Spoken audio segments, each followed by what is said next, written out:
Hey everyone, welcome to episode 255 of the Sports Ballers podcast. I'm Evan Ash, your host for this week, and today on the show, the Orioles are in the playoffs, the Rays are not, the NFL had another crazy week, I lost money, and some stuff happened in the NBA. All that and more on this episode of the Sports Ballers podcast.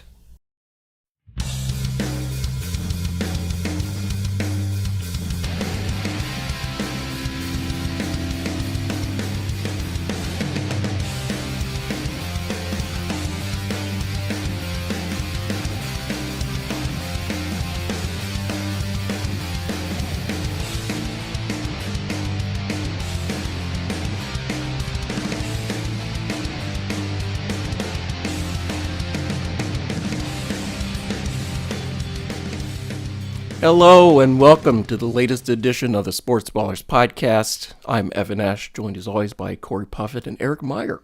How are y'all doing today? I'm doing wonderfully. I'm thrilled. The Rays are eliminated. I don't like them. You don't like them? The Blue Jays are on the verge of Still being alive, eliminated. but only Yes, just. they're hanging on right now, but they're 2 outs away from losing.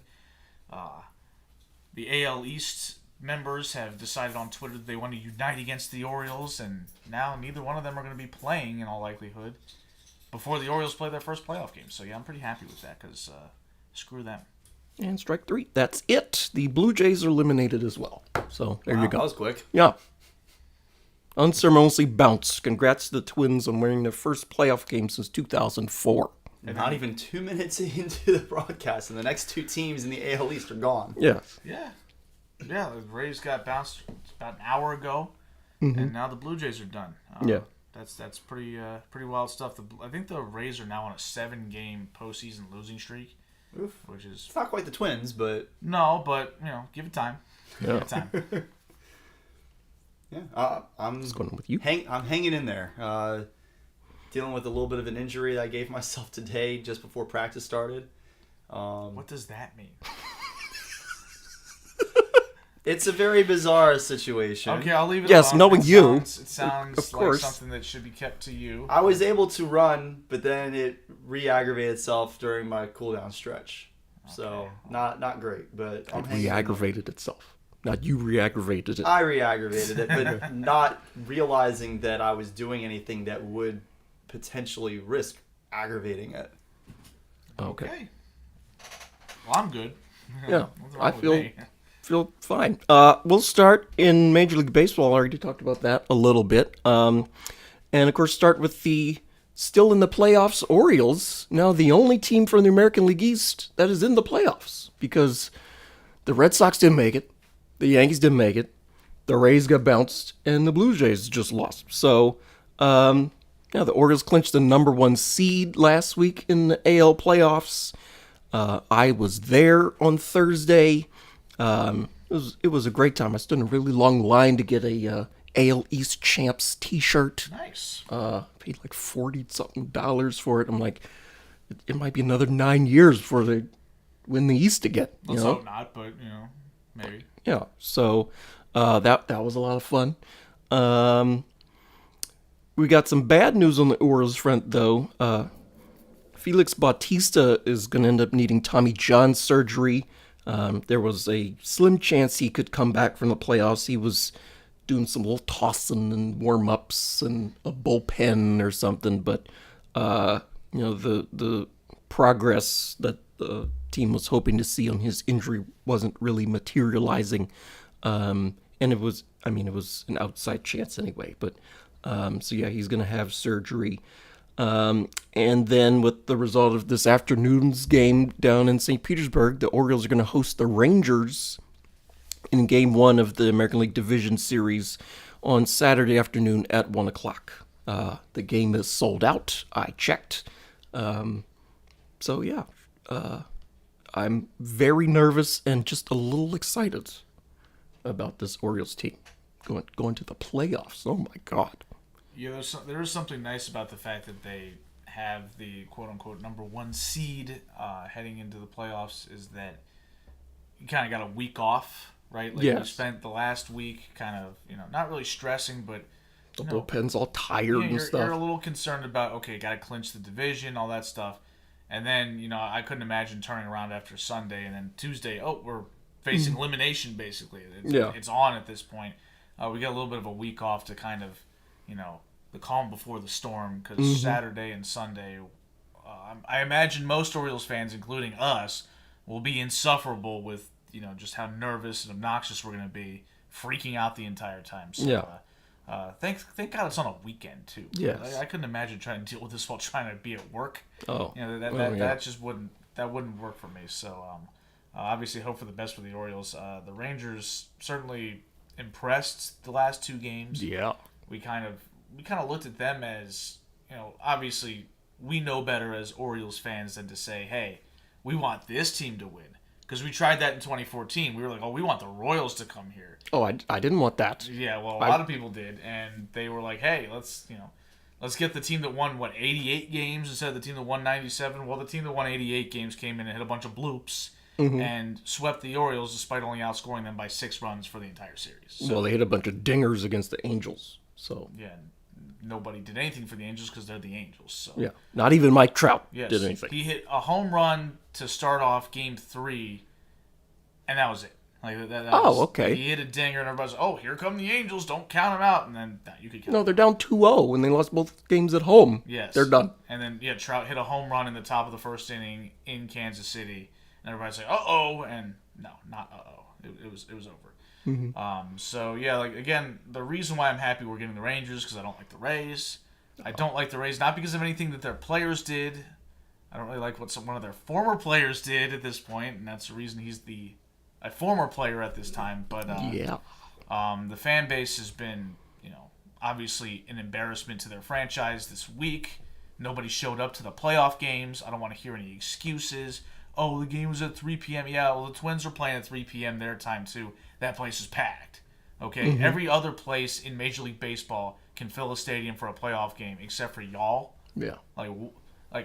And you want to build a new stadium in the same spot. Yeah. Right, The problem with the Trop isn't that it's ugly and old, because it's both of those. Yes. It's the location.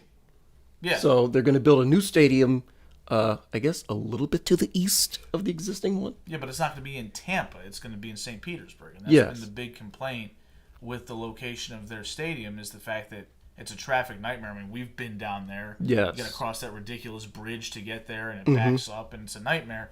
Well, what's the point in building a new stadium if you're going to put it in the same spot and it's going to be half full in a playoff game?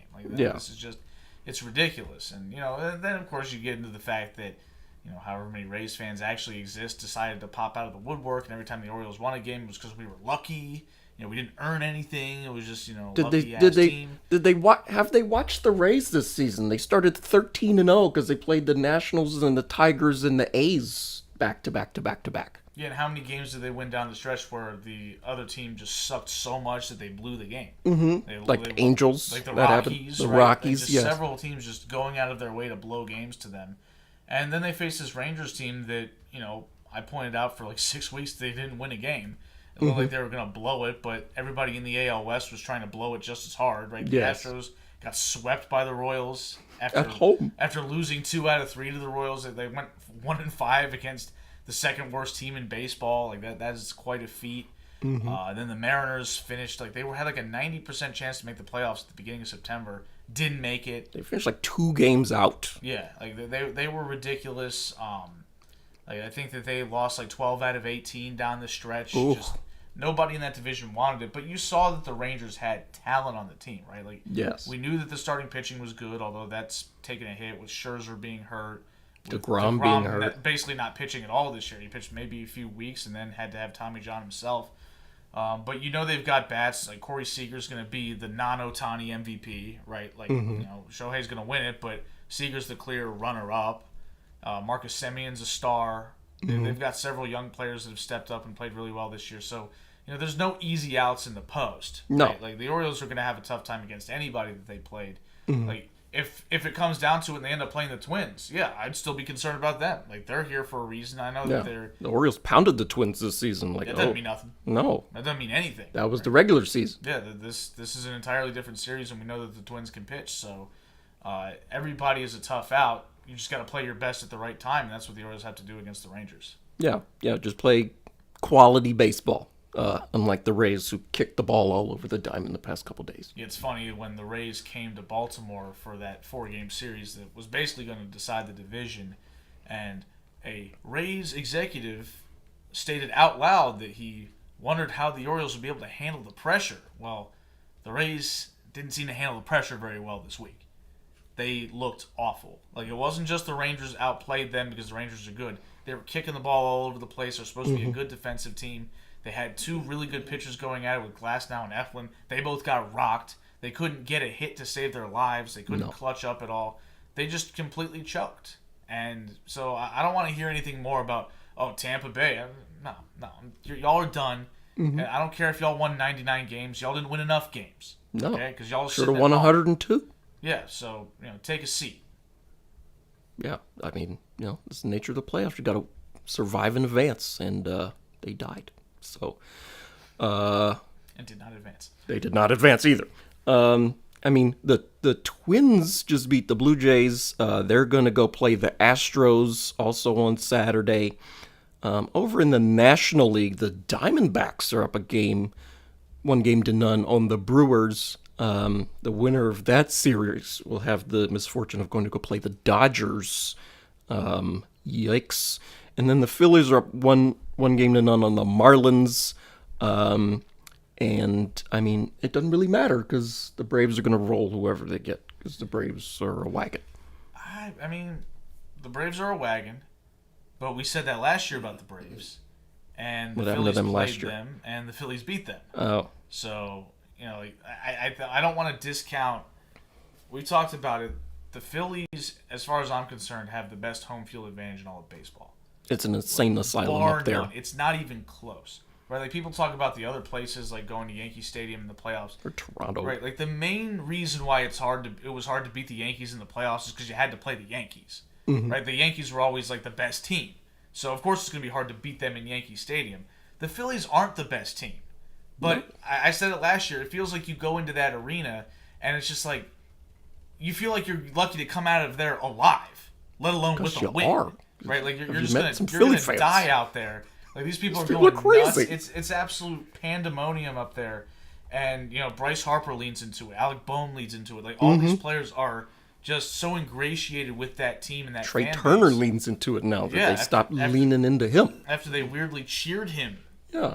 Went off character, and suddenly he remembered, oh, yeah, I'm really good at baseball. Yeah, I can hit the ball again? What? And my fantasy team thanks him for it. Oh, okay. It turned into another Bo Bichette situation until the stretch run, and he carried me to a championship. So that was very nice of him. But, yeah, the Phillies are definitely not a team you can count out.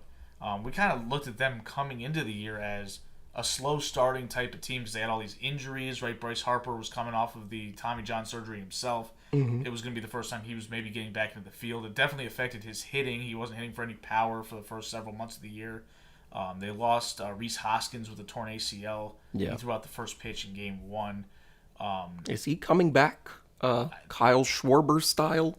I think he's done. The indication was like he was not looking like he was in any position to play baseball. Okay. And plus they need Kyle Schwarber to DH, so they can't really.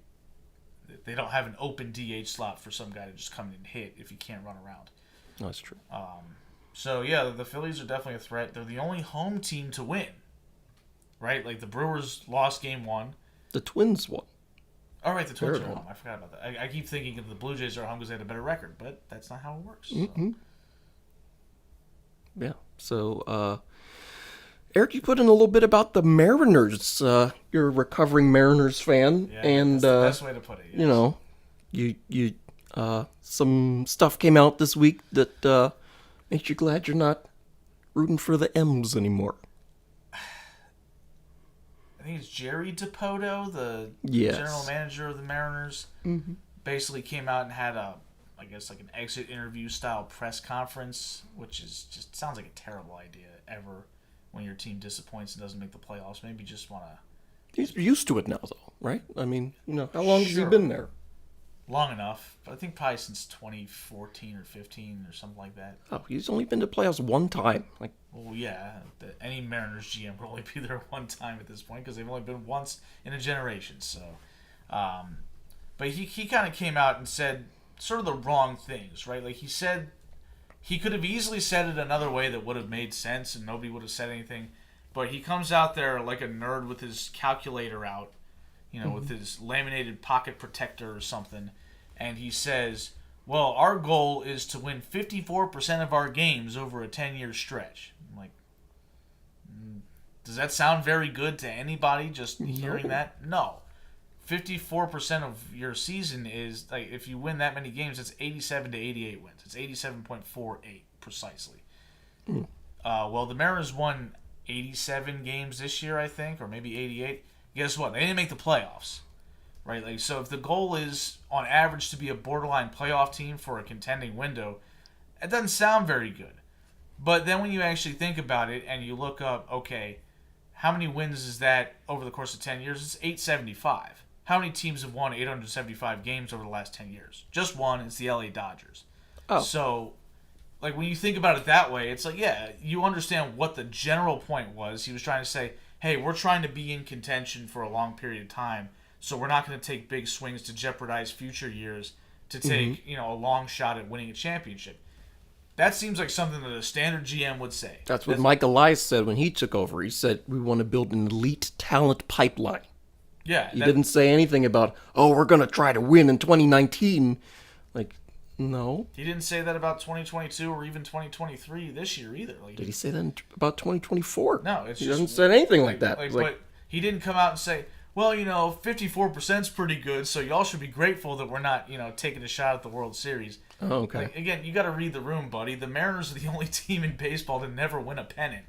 So the fan base doesn't really want to hear, let's just, settle for 54% of our wins. Again, what he's actually saying makes sense. The way he said it was just like the lack of communication skills with some of these guys is baffling. That was Dan Duquette's issue as well. He wasn't a good talker.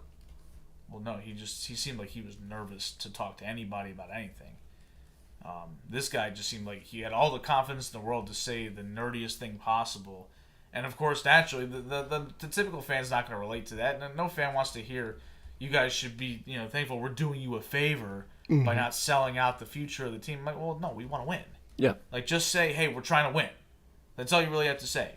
Like, you don't have to, 54% of our, games. You should have said we're trying to win 620 games in the next 10 years. Or 1,600. Just say you want, or even round it up and just say, hey, we're trying to be a 90-plus win team every year.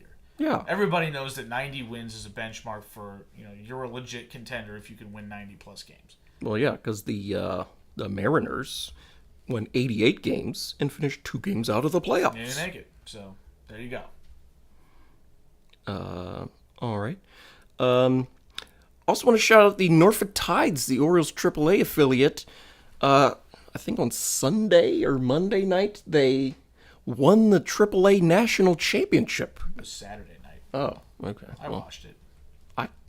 I watched a little bit of it too, yeah. So congrats to them. Again, the elite talent pipeline that Mike Elias was talking about, it's clearly there if your minor league team is winning a championship. Jackson Holliday was named Minor League Baseball Player of the Year, the second consecutive Oriole to do that, I think, because Gunnar did it last year. Yep. Matt Wieters did it, a long time ago now. That was a while ago, yeah. Yeah. So, I think the Orioles are in a good spot. Yeah, it was a fun today and in the future. It was a fun game to watch. Like the Orioles, the Tides, I should say. The future Orioles. Yeah, hopefully for a lot of them. They generated a couple of runs and then they got the bases loaded. And Colton Cowser, who Orioles fans are aware, he struggled when he initially came up with the team for his first stint. Fell behind 0-2 against a left-handed, sidewinder type of pitcher, which is yikes. The last thing you want to see is a looking left-handed like hitter. John Kruk in the All-Star game out there. Yeah, it's like right, John Kruk was a right-handed hitter. He's still scared. He was. Actually, no, I don't know. No, he wasn't. But regardless, that's why he was scared of Randy Johnson, because Randy Johnson was throwing it from first base. I would be scared of Randy Johnson no matter where you put me on the field. I don't care if it's even if he's photographing the game. I'd be scared of Randy Johnson. Yeah, he does that too. But anyway, yeah, Cowser got a pitch to hit, and he absolutely smoked it for a grand slam, 455 feet into the Vegas night. And then, of course, the Oklahoma City Dodgers tried to run it back. Like, it was 5-2. My guy Connor Norby, Your boy. Apo Taco, to push it to 7-2, and the Tides needed all of those runs because the Tides decided to give up 4 runs in the 9th inning. Our guy Nick Vespi decided to come in and was getting shelled.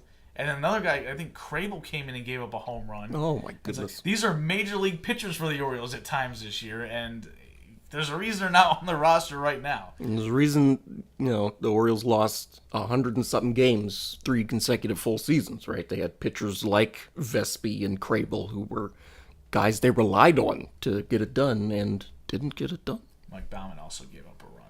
Oh, of course he did. Yeah. But Brian Baker pitched well. Oh, He threw, I think Okay. he got 5 outs, and I think he struck out the side one of the innings that he worked. Ooh. So, of course, I'm sitting there thinking, well, Mike Baumann, I don't think he's that good, but he's facing AAA guys. He should get these guys out, right? But Crack. the Dodgers AAA guys, Yeah, just getting they're absolutely pretty good. rocked. Yeah, of course they're pretty good. They're playing for the national championship of AAA, so Yeah. definitely a fun game to watch.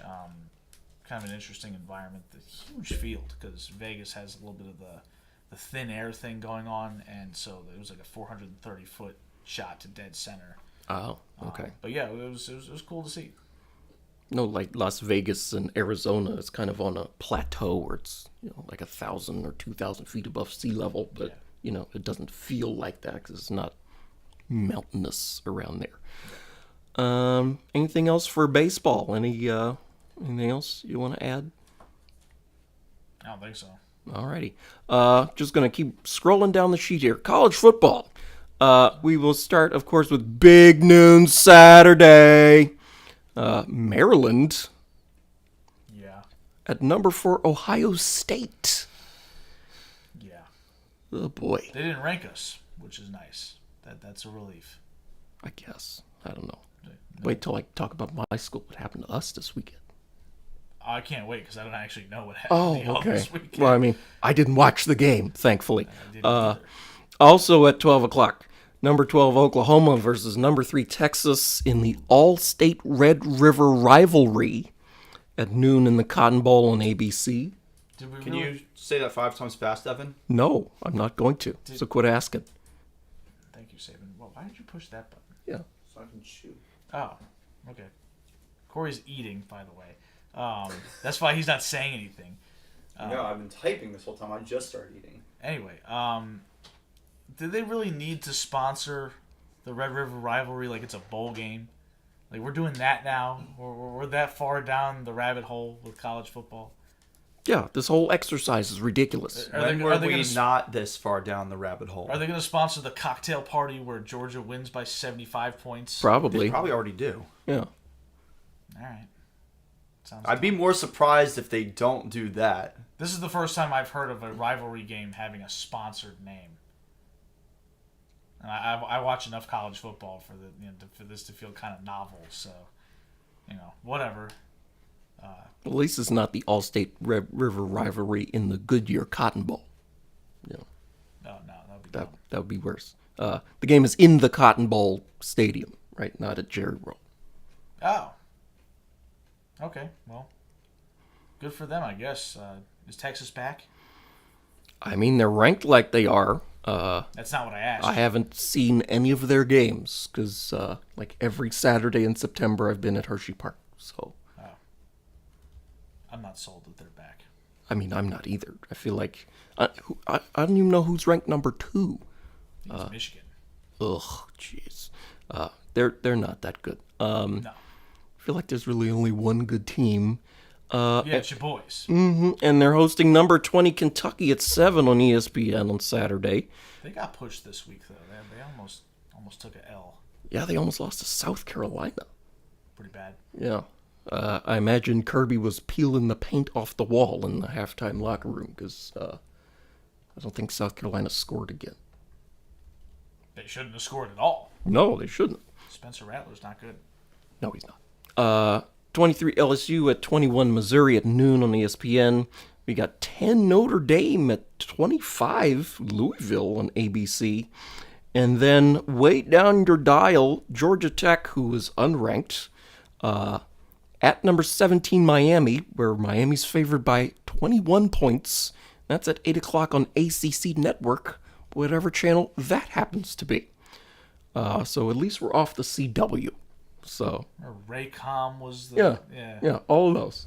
Yeah, Raycom and everything. So what happened last week? We lost to Bowling Green at home. I had a feeling that could happen. Bowling Green can be scrappy. Yeah, we were 20-something point favorites, and we were down by, I don't know, 20 points at one time. Like, it was, just flipping through the alerts on my phone. It was ugly. If you had told me that Georgia Tech was favored by 20-something points, I would have said take the points for sure.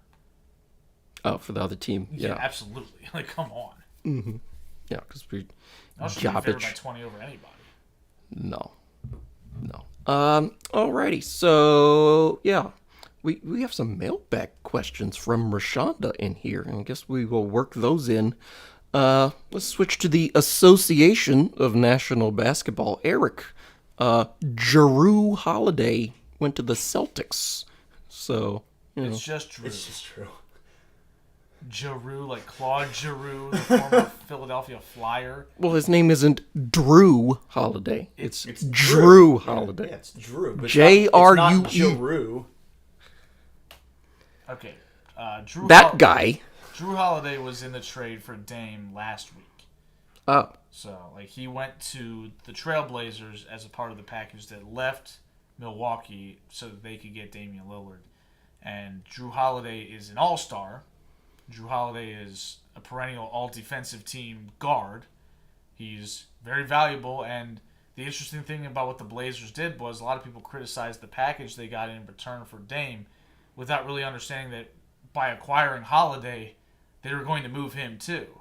Right? Like, Holiday was not viewed as a trade piece because everybody just assumed the Bucks would want to keep him because he's a part of their core. Well, if you can replace him with Dame, you're going to do that in all likelihood. So then, of course, Holiday was a much sought-after guard for a lot of teams in contention, and the Celtics were a perfect fit, right? They traded away Marcus Smart. He was their point-of-attack defensive point guard that they traded away in the Kristaps Porzingis trade this summer. So they were able to then replace Marcus Smart with a better version of Marcus Smart, because Drew Holiday, for my money, is a better defender than Marcus Smart, despite his Defensive Player of the Year status. And he's also a better offensive player. Like, Marcus Smart kind of gets by on offense. He can make some frisky plays from time to time. But Drew Holiday is a legitimate point guard. I wouldn't say he's necessarily the most reliable postseason guy. He's had some struggles with his shot in the playoffs. But I also feel like he's more adept to knowing when to not take the shot, whereas Marcus Smart was a little bit more reckless as an offensive player. But you also have to, that also requires the Celtics to actually have a pecking order and having Jason Tatum or Jaylen Brown step up and say, hey, somebody's got to take the shot. It's going to be us, not this guy. So we'll see if that happens. But the Celtics, made the move for him. They gave up a couple of picks. They sent away some of their depth pieces. They sent away the Time Lord. Time Lord is now stuck in Portland for a team that's probably not in realistic contention. is his name Robert Wilson or something? Robert Williams. Robert Williams the third. Yes. Okay. They also sent Malcolm Brogdon away. He was their backup point guard, sixth man of the year guy. So Boston did give up a little bit of their depth, right? Like, they only have 6 guys that I really considered that were part of their playoff rotation, or that would be in a playoff rotation coming into the year, with Holiday, Brown, Tatum, Kristaps Porzingis obviously would be a factor now, and then Al Horford, and there's somebody I'm forgetting on their team, but it doesn't matter. But they've given up Grant Williams. He left in free agency. He had his moments this year where Joel Embiid was stepping on his head and mushing his face into the court. He was also taunting Jimmy Butler, which That's a bad idea. had predictable effects. But he was a good player for them. They also, giving up Malcolm Brogdon gives them a little bit less scoring punch off the bench. But yeah, Derek White, they still have him. He's probably going to start at shooting guard, I imagine. I don't even know what that is. He's the guy that the picture I sent where he shaved his head because his hair was Oh, okay. Yes. But he's a very good player in his own right too. But it just feels like Boston's identity has shifted. The focus is clearly more on their starting 5 versus having the best 8-man rotation in the league. And we'll see how that turns out for them, because despite the fact that obviously adding Drew Holiday gives them potentially maybe a fourth All-Star in their lineup, because Porzingis is a former All-Star, and Brown and Tatum are All-Stars pretty much every year, and Drew Holiday is a two-time All-Star. They still don't quite have the same depth, and Al Horford, a former All-Star in his own right, is 38 years old. And so who's going to protect the rim against a guy like Giannis? Are you going to really expect Al Horford to do that? Are you going to expect Kristaps Porzingis to do that? Because if you plan on that happening, I'm telling you something, it ain't going to happen for you. Like, Porzingis is not that guy. He's not going to be able to handle, some of the better big guys in the post. Like, if they get to the finals and he has to go up against Jokic, Jokic is going to put him in a blender. If he has to go up against Anthony Davis, he's going to get cooked. If he has to go up against Giannis, he's going to get cooked. If he has to go up against Joel Embiid, he's going to get cooked. But he provides them some offensive value and a little bit of rim protection against driving guards and things like that could potentially provide some value for the Celtics. It looks like it's a safe bet at this point, assuming everybody's healthy, that we're on a collision course for the Celtics and the Bucks at some point in the playoffs, probably the conference finals. But that's where it's going to get interesting, because Damian Lillard probably still has nightmares about Drew Holiday defending him. They played in a series when Drew Holiday was playing for the New Orleans Pelicans, of all teams. Mm-hmm. And the Portland Trailblazers in 2018 were the number 3 seed in the West, behind the 65-win Rockets with James Harden and Chris Paul, and the KD Warriors. So, that sounds pretty impressive. And they're playing the 6-seeded New Orleans Pelicans with Anthony Davis, who was a superstar, and Drew Holiday. Those are their 2 best players. What about Boogie Cousins? Was he able to be on the floor? No, he'd already torn his Achilles, so he was out for that series. And the Pelicans swept them. Oh. Like, they broomed them. Dame had the worst series of his life, and that's a pretty big statement, because Dame has had a lot of bad playoff series. And he spent a week in jail, basically, right? Like, Drew Holiday just completely shut him down. And he just had absolutely nowhere to go. And if that happens again, where they get matched up, that's a big advantage for the Celtics to take away Milwaukee's new toy. So that could be advantage Boston. I mean, we've already seen Boston beat the Bucks once in the last couple of years in the playoffs. And if they run it back, I'm not sure who I'd favor. I might still lean Milwaukee, just because I think the top 2 guys are better than the Celtics' top 2 guys. But I wouldn't count out the Celtics. They've definitely made a move to stay right there with Milwaukee after what we saw last week. Can everybody on Milwaukee dribble with their offhand? Because apparently Jaylen Brown can't dribble with his left hand as well, even though he's got paid $250 million and is in the NBA. Based on that video that I sent today, Jaylen Brown is worse at dribbling with his left hand than I am. Oh, that's not good. Yeah, like, again, I'm left-handed, but I'm far from... You're not in the NBA. I'm far from a professional basketball player, but I don't lose the ball when I'm dribbling it just by myself. He was losing control of the ball, just standing still with no defender on him, and I'm like, that's insane that an NBA player struggles with ball handling to that degree. Like, That should be like, that's the one-on-one requisite to entry to the league. Like, my first time at basketball camp when I was 6, one of the first drills we did was say, okay, what hand is your dominant hand? And they say, okay, we'll switch it over there and just dribble with your right hand for me, or left hand for most people. Mm-hmm. And you just did that for like 10 minutes. Mm-hmm. And you did that every day. And Jaylen Brown clearly didn't go to that basketball camp or any basketball camp with any level of attention to ball handling, because it just doesn't make any sense that a player of his profile can't dribble with his offhand. Yeah. I mean, imagine being a boxer who can only punch well with one arm. Like, you're going to lose. It doesn't sound very good. No. There's much in the sweet science, as they say, about only being able to punch with one hand. I don't know who. I've never heard of that before. Let's see. Portland receives a 2024 first-round pick and then a 2029 first-round pick from Boston. Woo! Yay! From Boston. Thank you, Corey, for that. 2029? That's not even a real year. No. Yeah, it gets goofy with these teams, because they've traded all the picks already. Well, and the Blazers don't want the Celtics pick from like this year or next year, right? The 2024 pick they got, the Celtics had via Golden State. Yeah. At least by 2029, maybe Boston will be bad. Right, like they're not gonna, they're not going to want the pick for a team that they just helped make a contender who's going to be picking at the back end of the round.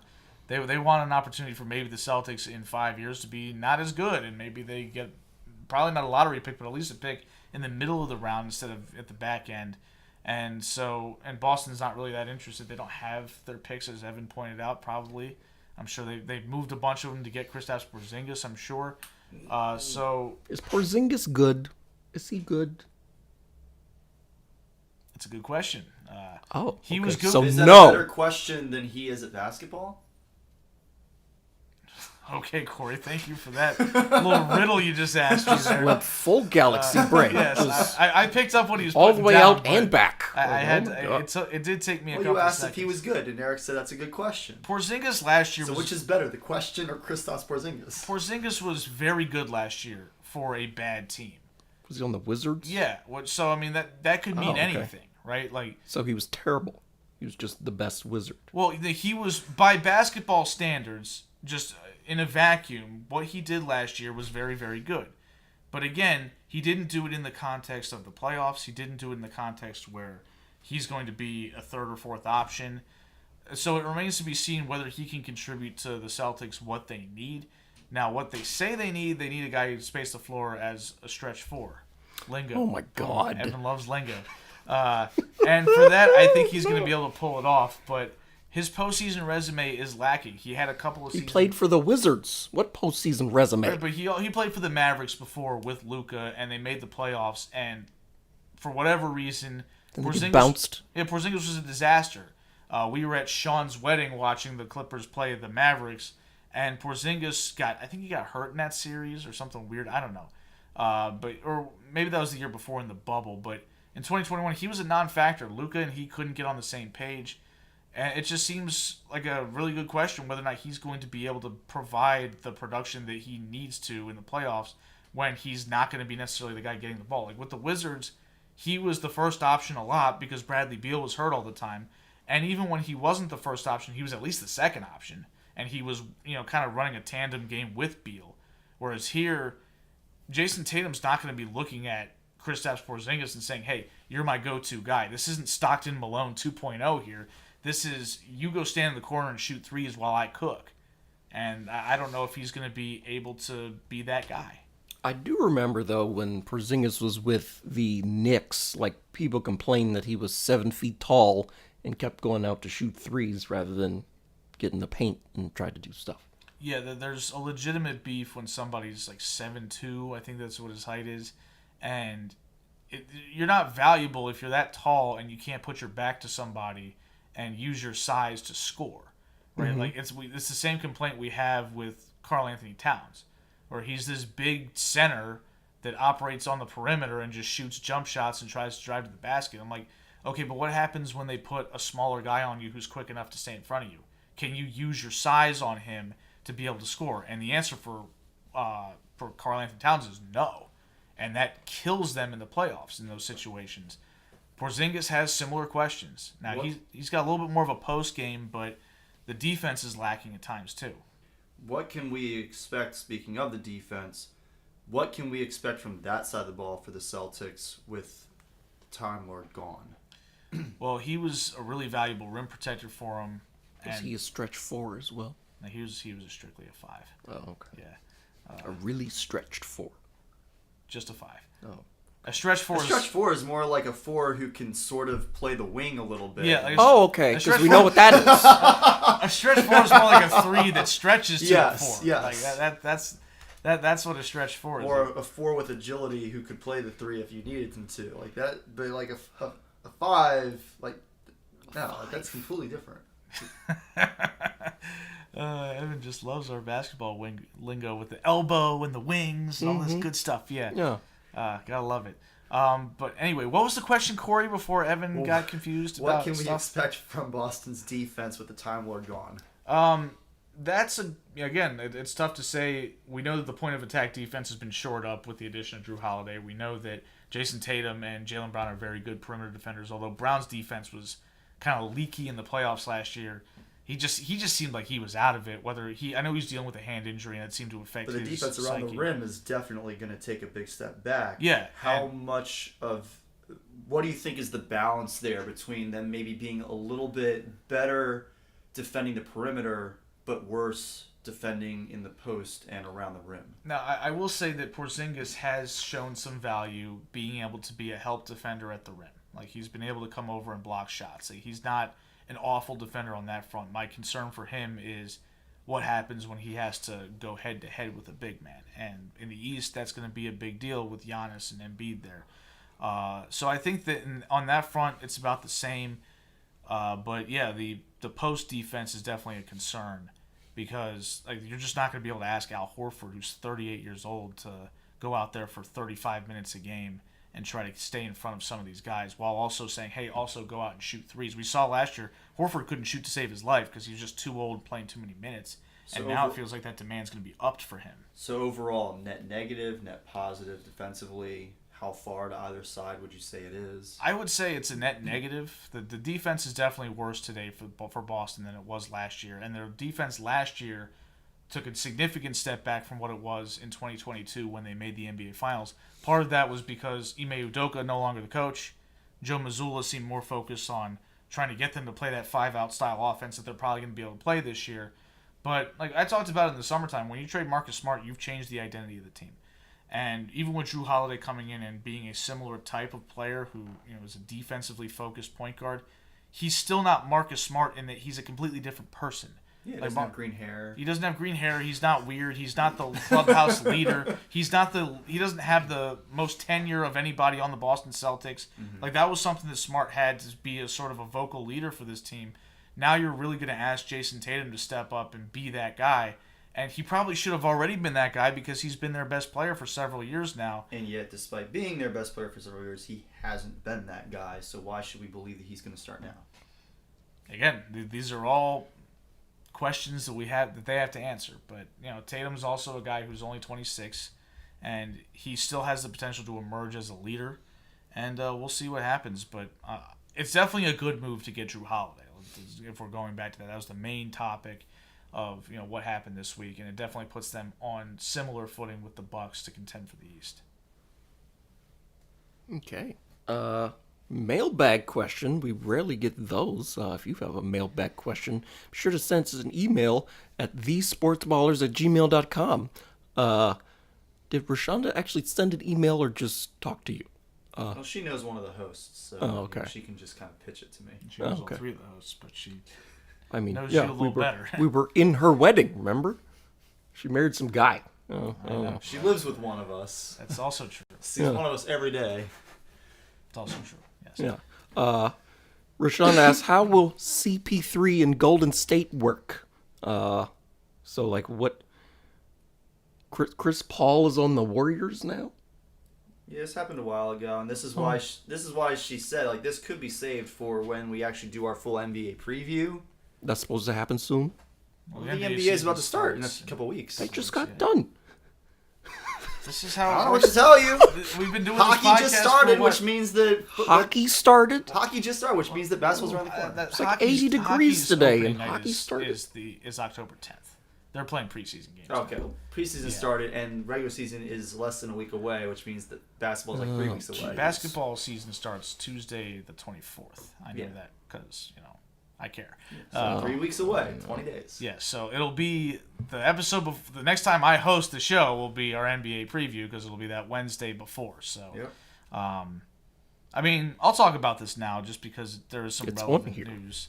Draymond Green suffered. Well, yeah, I mean, because Portland received next year's first round pick that was the Warriors' pick initially as part of that whole trade. So, are the Warriors going to be good? Is this actually going to move the needle for the Trailblazers? Well, the Warriors are going to be good enough to make the playoffs. I'm pretty confident with that. Okay. So it's not going to be a lottery pick in all likelihood. But as I was saying, Draymond Green suffered an ankle sprain in training camp last week, and he's expected to miss a little bit of time, probably the first week or so of the season. And when I heard about this initial trade with Chris Paul, I was intrigued because I figured, hey, Chris Paul's still a pretty good player, right? Like he's not an all-star level player anymore, and clearly he wasn't what the Phoenix Suns needed anymore, especially with how much money he was making. But in a role where he's the sixth man, he's the bench point guard behind Stephen Curry, he could really thrive, especially playing with some of their younger players that he could kind of unlock with him being Chris Paul. And then the words started coming out from Steve Kerr and other people that, well, the plan is to have Chris Paul in the starting lineup. At which point I said, this is going to be a disaster. 3D glasses and popcorn, like Stephen Colbert style. This is going to be an unmitigated disaster. You can't play 39-year-old Chris Paul, 35-year-old Stephen Curry, and a guy with no legs to stand on, Klay Thompson, all in the same lineup. And we'd be remiss if Draymond Green wasn't always hurt all the time, too. Yeah, and these guys are not capable of defending at a high enough level as a trio. Like, you can get away with having Steph and Klay on the court because Steph competes on defense and Klay's at least big. But you add Chris Paul to it, and while he's not going to be as bad as Jordan Poole was last year, he's not effective as a defender anymore. He was one of the better defensive point guards in the league for a long time, but he's just not that guy anymore. And he's also injury prone. He's not a guy that you want playing 30 minutes a night if you want to keep him healthy throughout the season and into the postseason. And that seems to be exactly what Steve Kerr wants to do. And there's conversations about, well, we're going to have this guy coming off the bench one week and that guy the next. I'm like, no, you need to have a set lineup, dude. Like, I believe I tweeted something along the lines of, I don't care how many rings this guy has, he's a moron. Because any talk about tinkering with your starting lineup when you've got, 4 Hall of Famers on your team or something like that? No, they need to have set roles already. Like, it's ridiculous to have any conversation where, Chris Paul is going to be in the starting lineup at 39 years old. I'm like, if Chris Paul was good enough to start for a team in contention, then the Suns never would have traded him. Okay, they wouldn't have moved on from him for friggin' Bradley Beal. Oh no! Like, come on! Like, if they thought Chris Paul, they thought was Bradley worth Beal anything, was an upgrade. yes, which Yikes! I said I'm not sure I agree with it, but the fact that a team could think it would suggest that Chris Paul ain't that good anymore. Or the Suns have no idea what they're doing. Yeah, that is also a potential fact. I'm not gonna pretend that's not true. The Suns, I think the moves they made last week as a part of the facilitating group to Facilitating. Like- Did they get rid of Ayton? yes, they sent him to Portland in the 3-team trade that sent Dame to Milwaukee. So who did the Suns get? Some scrubs. I think they got Grayson Allen. Oh God! Yeah, so not a whole lot going on there. But So how does that improve their team? I'll wait. I mean, I said last week I don't think it does. Yeah, you're gonna be waiting for a while. right? Exactly. Like, if you were listening to the show last week, I said this doesn't make the Suns better. So, yeah, I'm not expecting great things for Golden State this year. I think that every time there was like a talk of, oh, they're in the mix for Drew Holiday, which I thought would have been a great fit if they could have moved on, if they could have sent Portland some picks or maybe one of their younger players and Chris Paul to make the money work or something like that, and get Drew Holiday to potentially be a guy in their rotation, that would have been an excellent fit for them. But instead, they didn't do that. They didn't acquire your boy Dwight Howard with his bad can, Evan. They've kind of Howard's stagnated. not still in the league, is he? He was trying to get in the league, and the Warriors said no. I actually thought that Dwight Howard could have worked with the Warriors as a bench guy, especially with Chris Paul there. But He can't be on the bench. He's got the butt injury. He can't sit on the bench. he can stand. He can manage that. So Get yeah, your cans out of the league, man. Come on. so I'm a little bit unimpressed with Golden State's offseason. I'm limiting my expectations, especially with what's going on in the East, right? Like, even if they get to the finals, like, they would have the tools to potentially threaten Milwaukee, but I just don't think they have the horses. Plus, I don't think Steve Kerr knows what he's doing, so he's not going to maximize their team. Alrighty. I think that's it for the NBA, unless I'm missing something, which is not only possible but likely. Let's switch to the National Football League, and we will start with the Baltimore Ravens, Hon, Your boys. who rolled the Cleveland Browns in Cleveland 28-3. Did happen.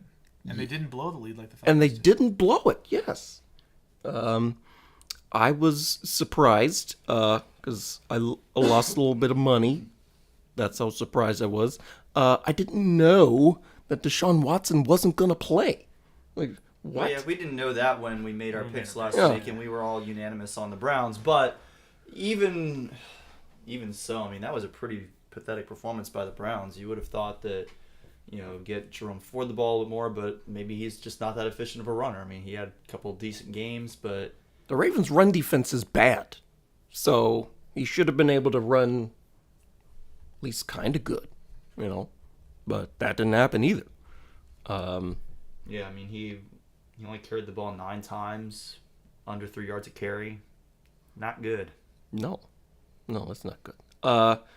Who was good? Lamar Jackson was just slinging dimes all over the place. And he was running the ball, too. And he was running with the ball. 2 rushing touchdowns for Lamar. Imagine 2 passing that. touchdowns for Lamar. Oh, my goodness. Imagine that. The key to unlocking that offense. Oh, yeah. It's not that complicated. No, got a guy from UGA to figure it out, so it can't be that hard. Yeah, the touchdown pass to Mark Andrews, I guess one of them, Andrews was triple covered in the corner of the end zone, That was an amazing throw. and Lamar just points and just, zings it right to him just over the outstretched hands of all the Cleveland defenders There were right to Mark Andrews. There were 3 defenders in the area. 2 had very tight coverage, specifically They were on on Mark top of Andrews. him. The other one was sort of in the area, but he wasn't really covering Andrews specifically. The other 2 were on Andrews, Yeah. draped all over him. Everybody in the stadium knew where the ball was going. There in was the a red zone. guy who had great position to go up and at least swat the ball away, and somehow the ball is just out of his reach and just inside of Mark Andrews' catch radius. Yeah, it was incredible. Yeah, he had another throw early, maybe on the same drive, where he rolled out and threw on the run and just threw an absolute laser beam right on the money at the sideline. Your boy Ben Solak was wetting himself over those 2 throws. I mean, He had the video of the all-22, the behind shot from Lamar's vantage point showing it, and it was just from that angle, it looks even more ridiculous what he did. It was just insane. yeah. Sometimes He I'm made where are some you really throwing nice the ball throws. at, man? Ran that the guy's ball really covered. well. I mean, that's what you want to see if you're a Ravens fan. That's what you want to see out of Lamar and out of that offense. This is what we got for $250 million. That is a team that could compete potentially with the Chiefs or the Bills in a 1-game, winner take all playoff scenario. Yeah, I've said it that when Lamar's on, which doesn't happen as often as it should, and I don't think it's necessarily his fault a lot of the times. There's a reason why I've been adamant when people have left him out of the top 5 in terms of NFL quarterbacks. I'm like, no, he's in the top 5. He's decidedly there. People will say stuff like, what about Josh Allen, or what about Joe Burrow, or what about Justin Herbert? And I'm like, they can't do what Lamar does. Now they do other things really well. And they tend to be, Burrow has been a travesty so far this year, Yeah. but generally speaking for the past few years, guys like Burrow and Allen have been much more consistent than Allen. And so from that standpoint, Than Lamar. I would, did I say? You said Allen. Sorry, Yeah. Jeez, Allen and Burrow have been more consistent than Lamar over the last few years. And so from that standpoint, I can see the argument to put them ahead of him in that category. Herbert, though, I would never even consider putting him above Lamar because he also has not shown that consistency. Well, I think Herbert that has a pine cone for a coach, so, Well, and that would be a situation where it's not necessarily all his fault, just like it's not always necessarily Lamar's fault because Yeah. he doesn't have the weapons around him. But Herbert's didn't throwing have the the ball. coordinator. But Yeah. Herbert has also shown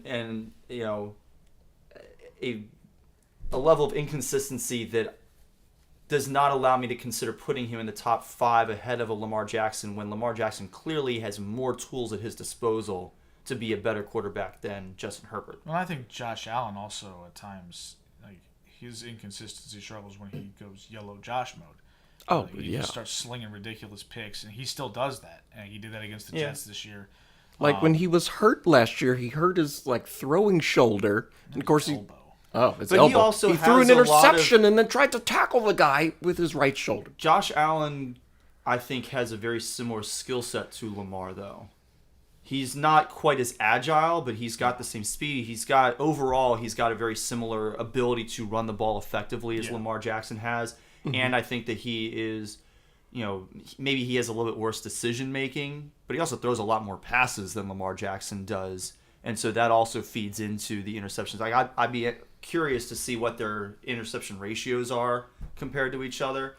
But I feel like Josh Allen and Lamar Jackson are very similar prototypes. Well, they came in the league at the same time, and I'm pretty sure Josh Allen still leads the league in turnovers since he entered the league. But I was watching both of their first game. yeah, because they were happening at the same time. Yes. But yeah, like anyway, the point is that Lamar's great, and Lamar is a guy who, I said it last week, if he's on your roster, it needs to be championship or bust. That has to be the plan every year with a guy that good. So Lamar Jackson, 2.2% interception ratio. Josh Allen, 2.4% interception ratio. So a little bit higher for Josh Allen, but similar. Yeah. Okay. Yeah, so Ravens going to Acrisure Stadium. Sure. I think it's called Acrisure. Yeah. To take on the Pittsburgh Steelers. So I'm tense already. Steelers week is just agonizing. But we'll see. I don't know. It's going to be a 3-point game regardless. So those of you who are, inclined or legally allowed to put down a couple dollars, it's going to be a 3-point game because it's been like that for almost 25 years at this point.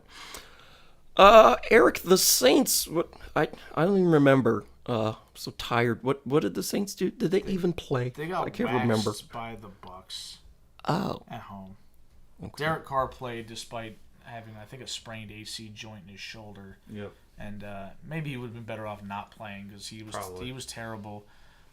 Did my fantasy team no favors when he missed Olave late in the end zone. He had his man beat, threw the ball late over the middle, and allowed the corner to catch up and break it up, which resulted in Olave having a whopping 0.6 points for me this week, which is just wonderful.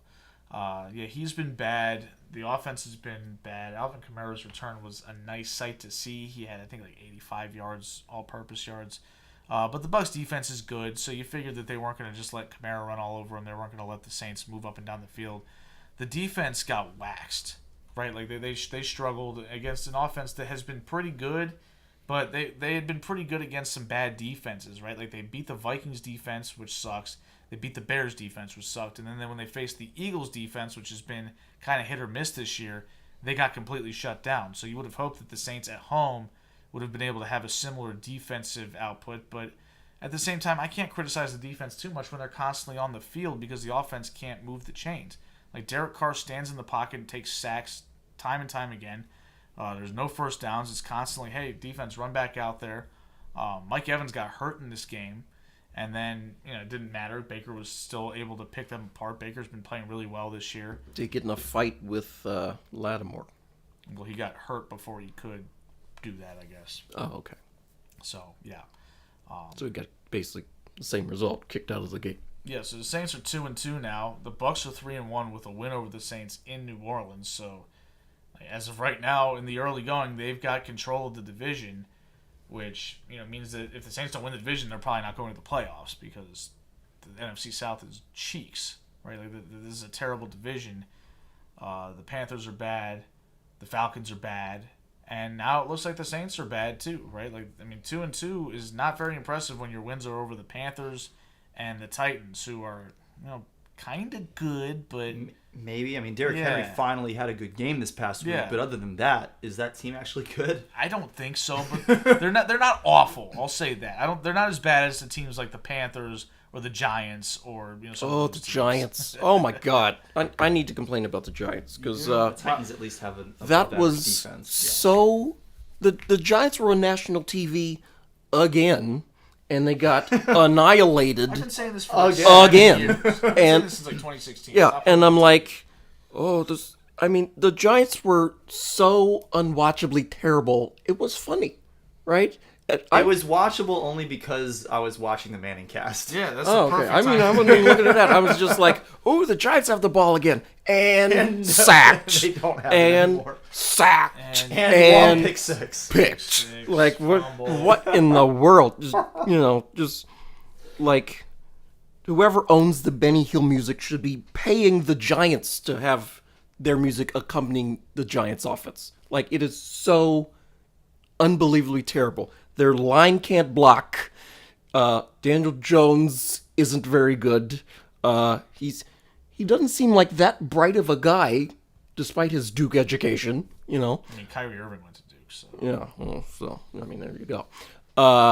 Like it's just a mess all over. their offensive line, Ben Bredesen with the short arms, just completely olayed a couple people to get Jones sacked like 4 or 5 times. He stood out because he was terrible. I mean, good lord, man. And can we get... I don't know how people get nominated for sainthood, but Brian Daboll needs to be up there for his level of patience with Daniel Jones. And that pick 6 right at the end, because he just looked right at the defender and was like, here you go. And that was it. Like, how do you not have a nuclear meltdown? Just pretty close. Just, like, turning purple and stuff. Like, I said it on the chat where it's like, it's got to be the most frustrating thing, not only because your quarterback is bad and he makes dumb decisions, but when he has the dumb face that Danny Derps has, and he goes out there, he just looks like he looks like Eli Manning had a dumb face. Yeah, he looks like one of those white people in infomercials that keep fumbling stuff. It's just like, and It wouldn't have happened if you bought this thing for 10 easy payments in 1999. Yeah, and he's. But wait, there's more. Exactly. Wait, call now. Call now and you this get 2 of extra them. thing. Yes. So Just pay extra shipping and handling. yeah, why not? So yeah, and so you see this guy make a crushing mistake on the field, and then you got to go look at that face to try to say, okay, well, what happened? And you just like, I don't know, coach, what happened? And it's just like, you gotta be kidding me! I gotta walk this guy through everything. He threw the tablet, the iPad-like device. Away, and just I was like, I can't believe that he just didn't put his hands on him like Bobby Knight style. I just look like, again, Or even Bill Cowher back in the day, grabbing somebody by the face mask and yelling at him, an inch away with spit flying all over the place. He didn't do that either. like, I'm sure Daniel Jones is a nice guy, right? Like, Sure. I'm not suggesting that he deserves to be, strangled on the field or anything like that. But I'm just surprised he Grabbing wasn't. the face mask should be fine in this situation.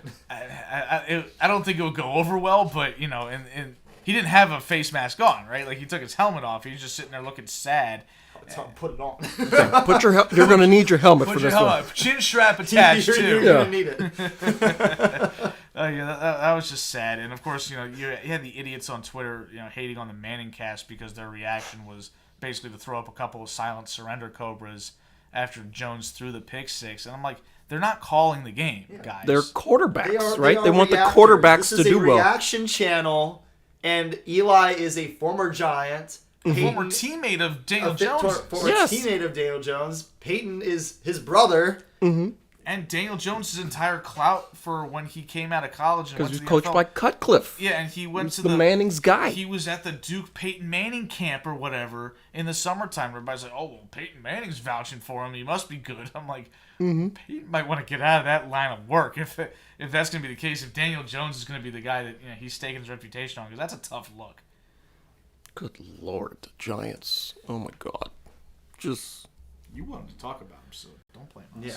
I was I perfectly don't happy. even know how we got onto that. Evan just brought him up. Yeah, I just brought him up. The Lions, won? Yeah. It's been a while.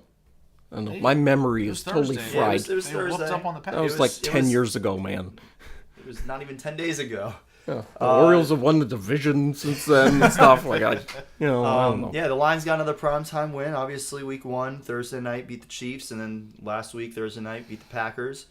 We had a 27-3 lead at halftime. It was just an absolute dominating performance in the first Lambeau, half. right? Yeah. In Lambeau.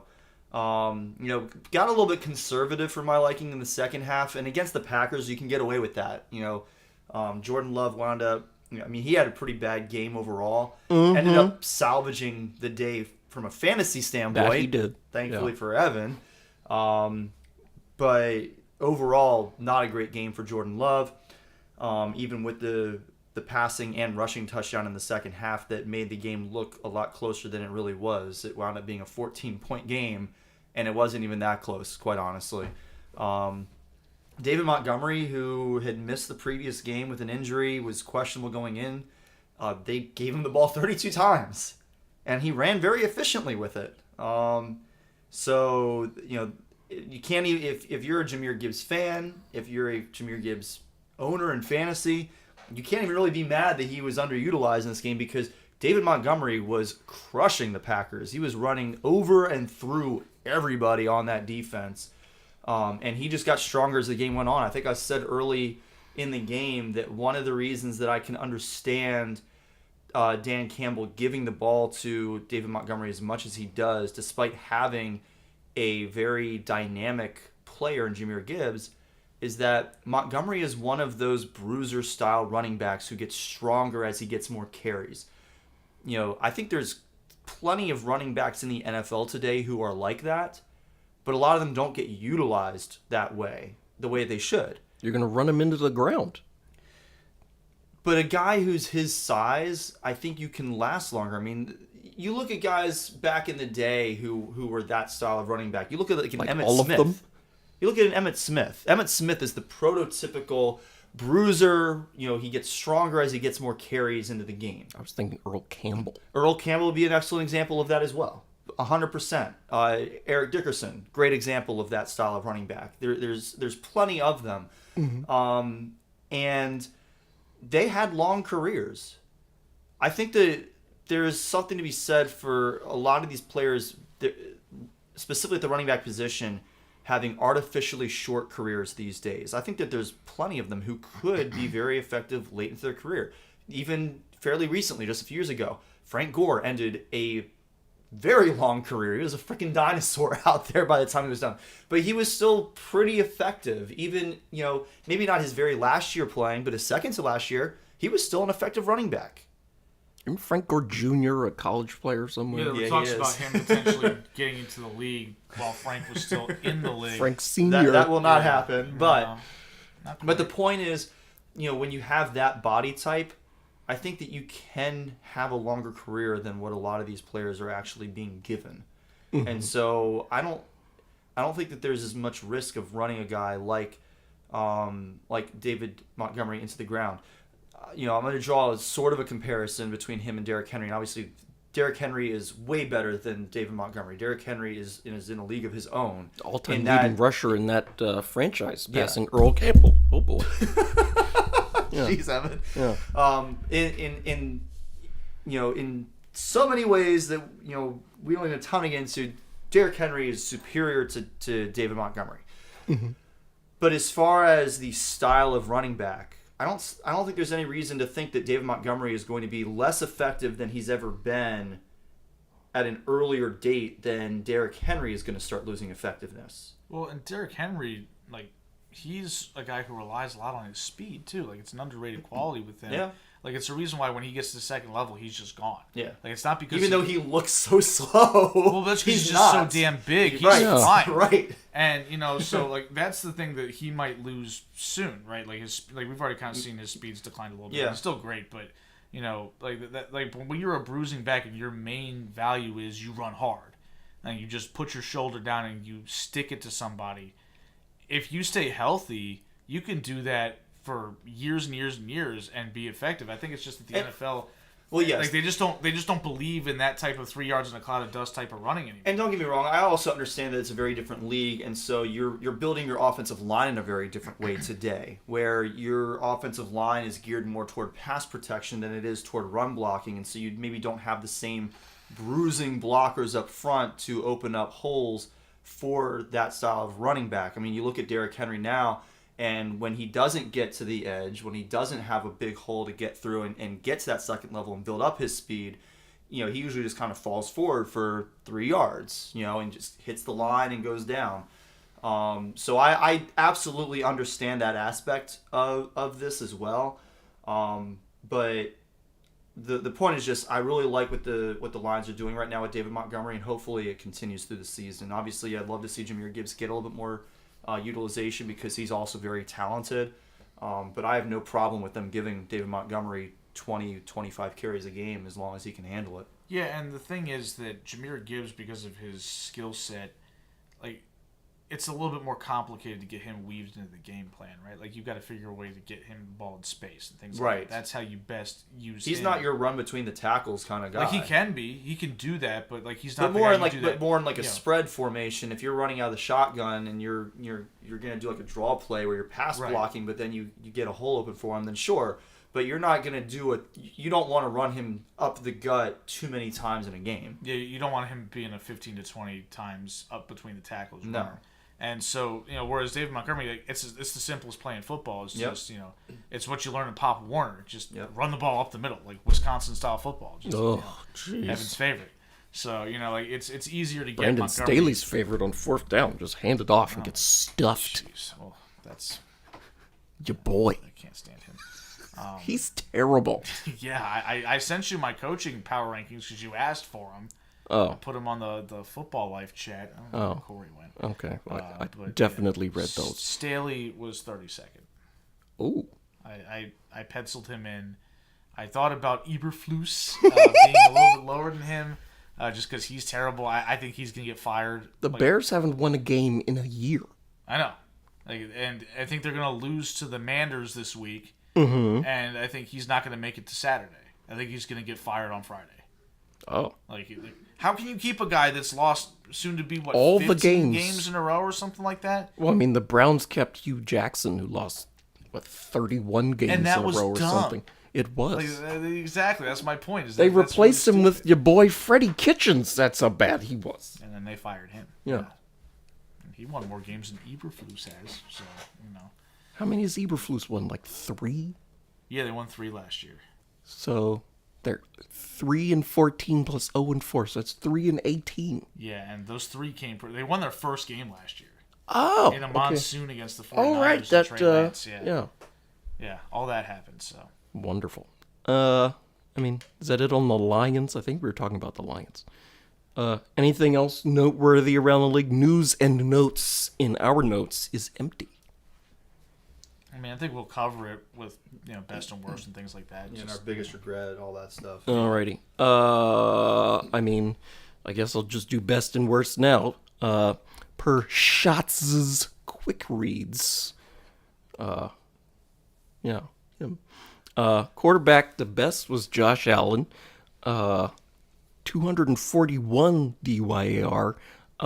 Contrasted with the aforementioned Daniel Jones, minus 205. And is this where 0 is average? 0 is replacement level. Yeah, Zero is replacement level. so it's not even really average. It's bad. Yeah, Like, 0 replacement is level bad means you already. suck. Good lord. So keep in mind that the way that Aaron Schatz does this is he usually publishes a first edition of the quick reads after Sunday Night Football, and then he'll update it with Monday night. And so initially the worst of the week was Aiden O'Connell at minus 158 for the Raiders, and then beating him in quotes by almost negative 50 DYR was Daniel Jones on Monday night. Good lord.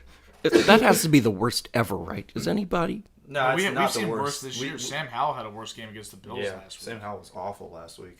Oh, okay. Now keep in mind that some of these are like not adjusted for quality of opponent yet, just because there's not enough data on that. But I imagine Sam Howell's will probably get better because the Bills defense is going to prove to be really good. Yeah. Whereas the Seahawks defense, I don't I think think the it's Seahawks decent. defense is good. they've Are they got some good? guys. Witherspoon's a I good corner. talked about them this offseason about how they've improved their defense. It's not Legion Well, I of Boom hope level, so. but it's Of course it's not, no. way better than it has been over the last few years. I think it's at least a middle of the pack defense. They're Where- Giants fans with bags on their head. That's how What, bad they didn't Daniel even have Jones holes was. cut in it. They just had a bag on his head, so he didn't have to see any of it. Yeah. It wasn't to hide his face; it was to hide his eyes. Yeah. Like, why don't you just go home? Yeah. I I mean, think you they're paid like just- $400 for that ticket. It's some cost at that point. Just go home. I think they're just starting to implement some of the adjustments for opposing offenses and defenses, and Seahawks right now are 13th in defensive DVOA. Okay, that sounds about right.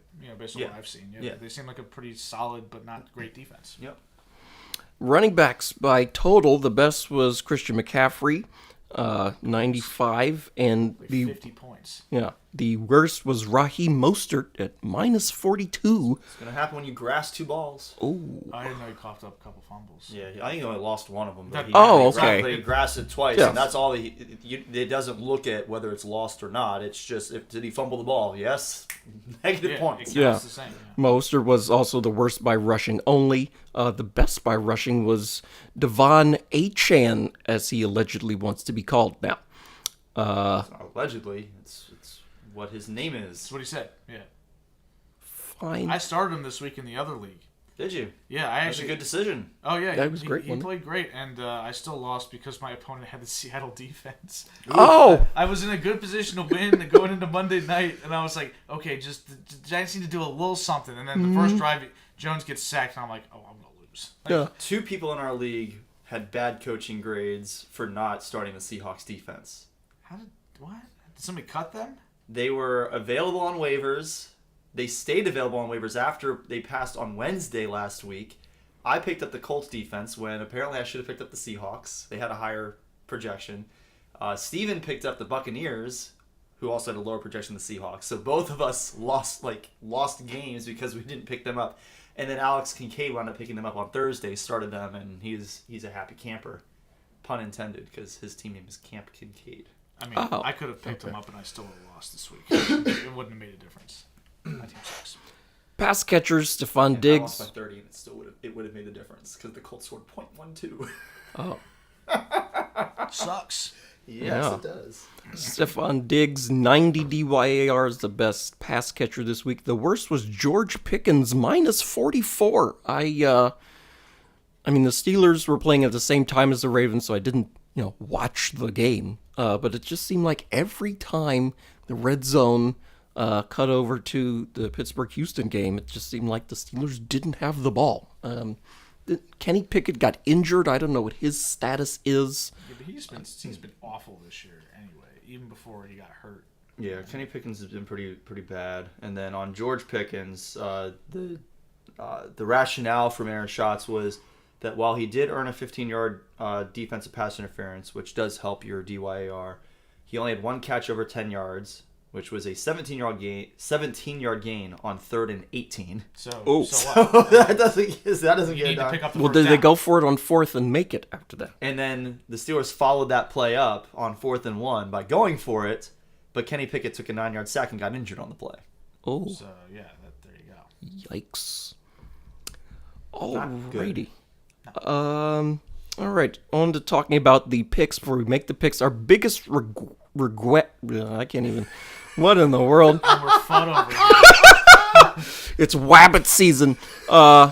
Biggest, Wabbits. biggest regret. There you go. You got it. Yeah. So, my biggest regret was the Browns. Thought their defense was, supposed to be, monsters of the Midway or something, and they got lit up by Lamar Jackson. Browns So, defense still ranks 3rd in DVOA right now. Well, yeah, they were dominant against the Bengals, right?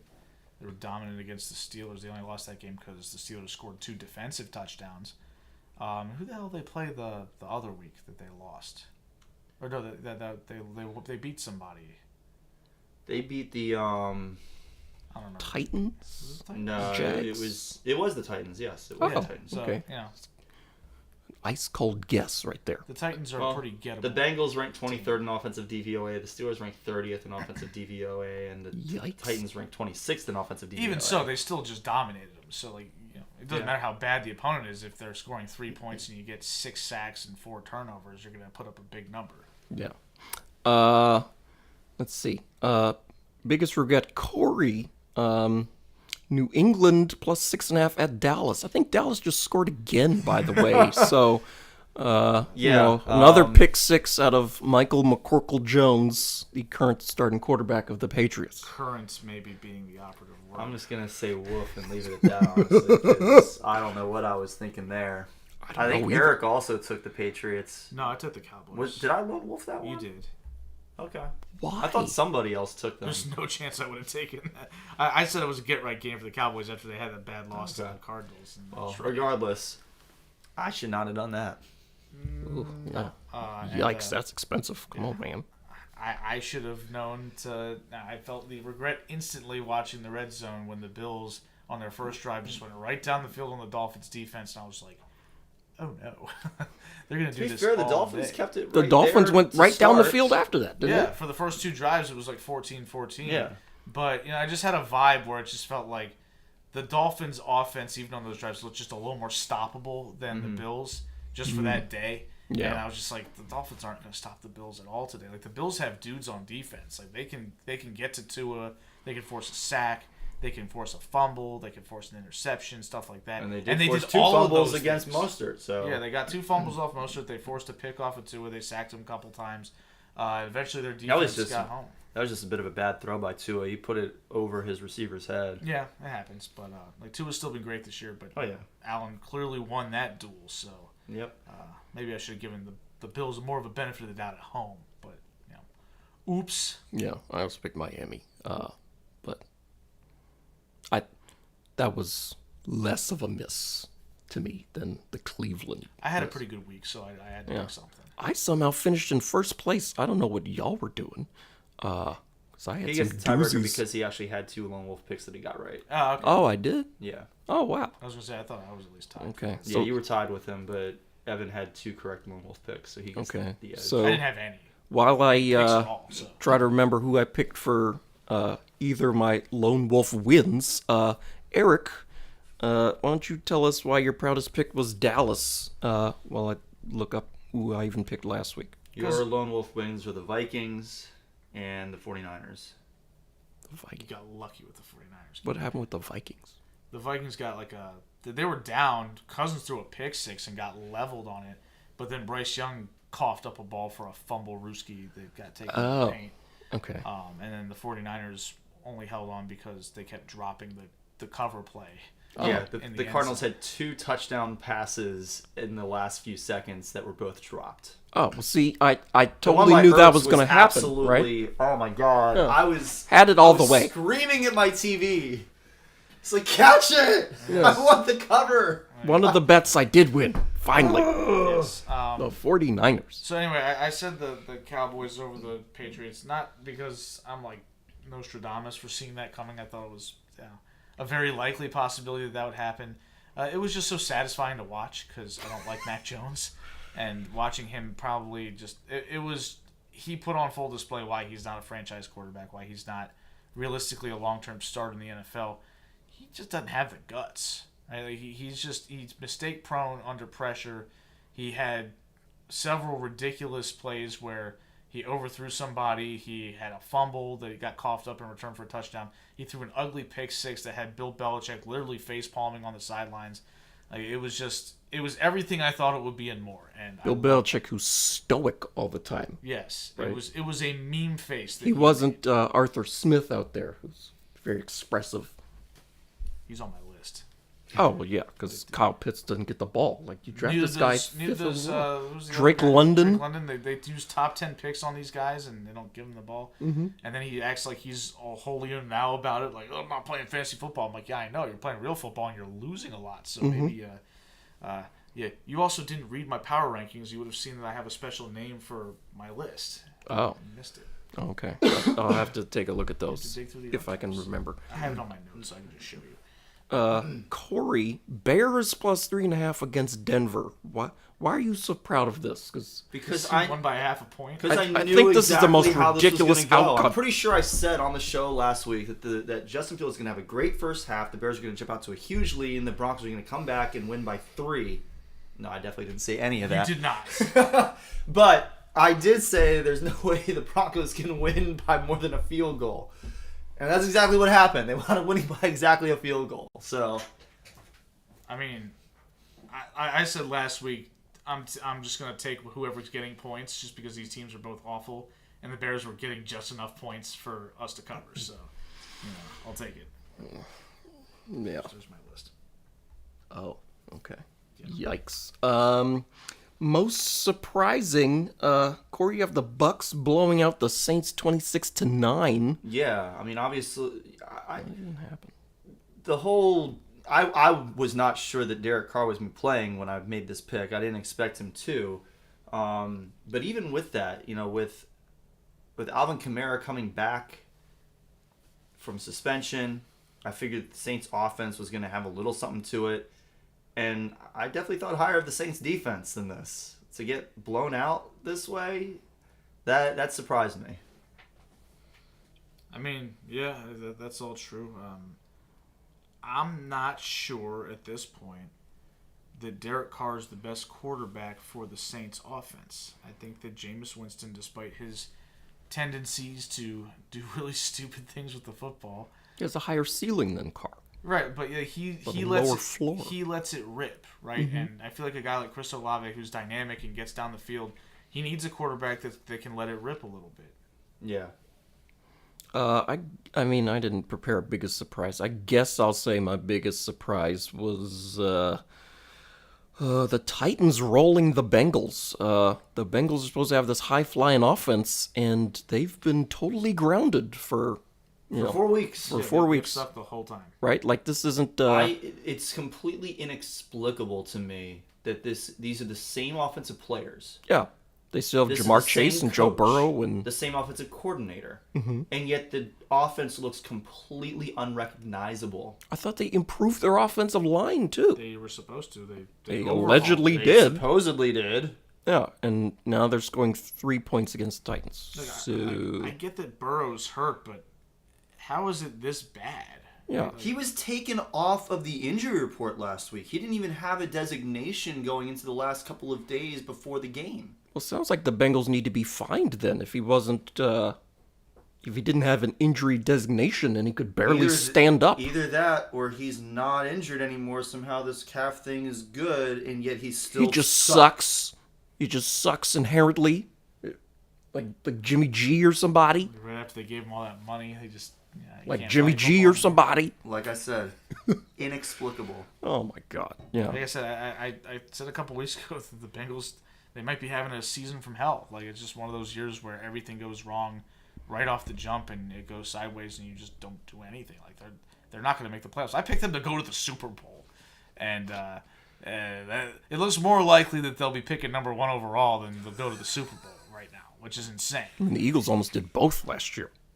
That's true because they had somebody else's pick. Yeah. Bad beats. Someone put 49ers minus 14. Picking Yes, the Cardinals it's was a bad beat. I mean, it's a bad beat. beauty is They in, had in two the eye of the cover play beholder. touchdowns You that were know? dropped in the last 13 I believe I seconds of the had game. that one. It's a bad beat. Yeah.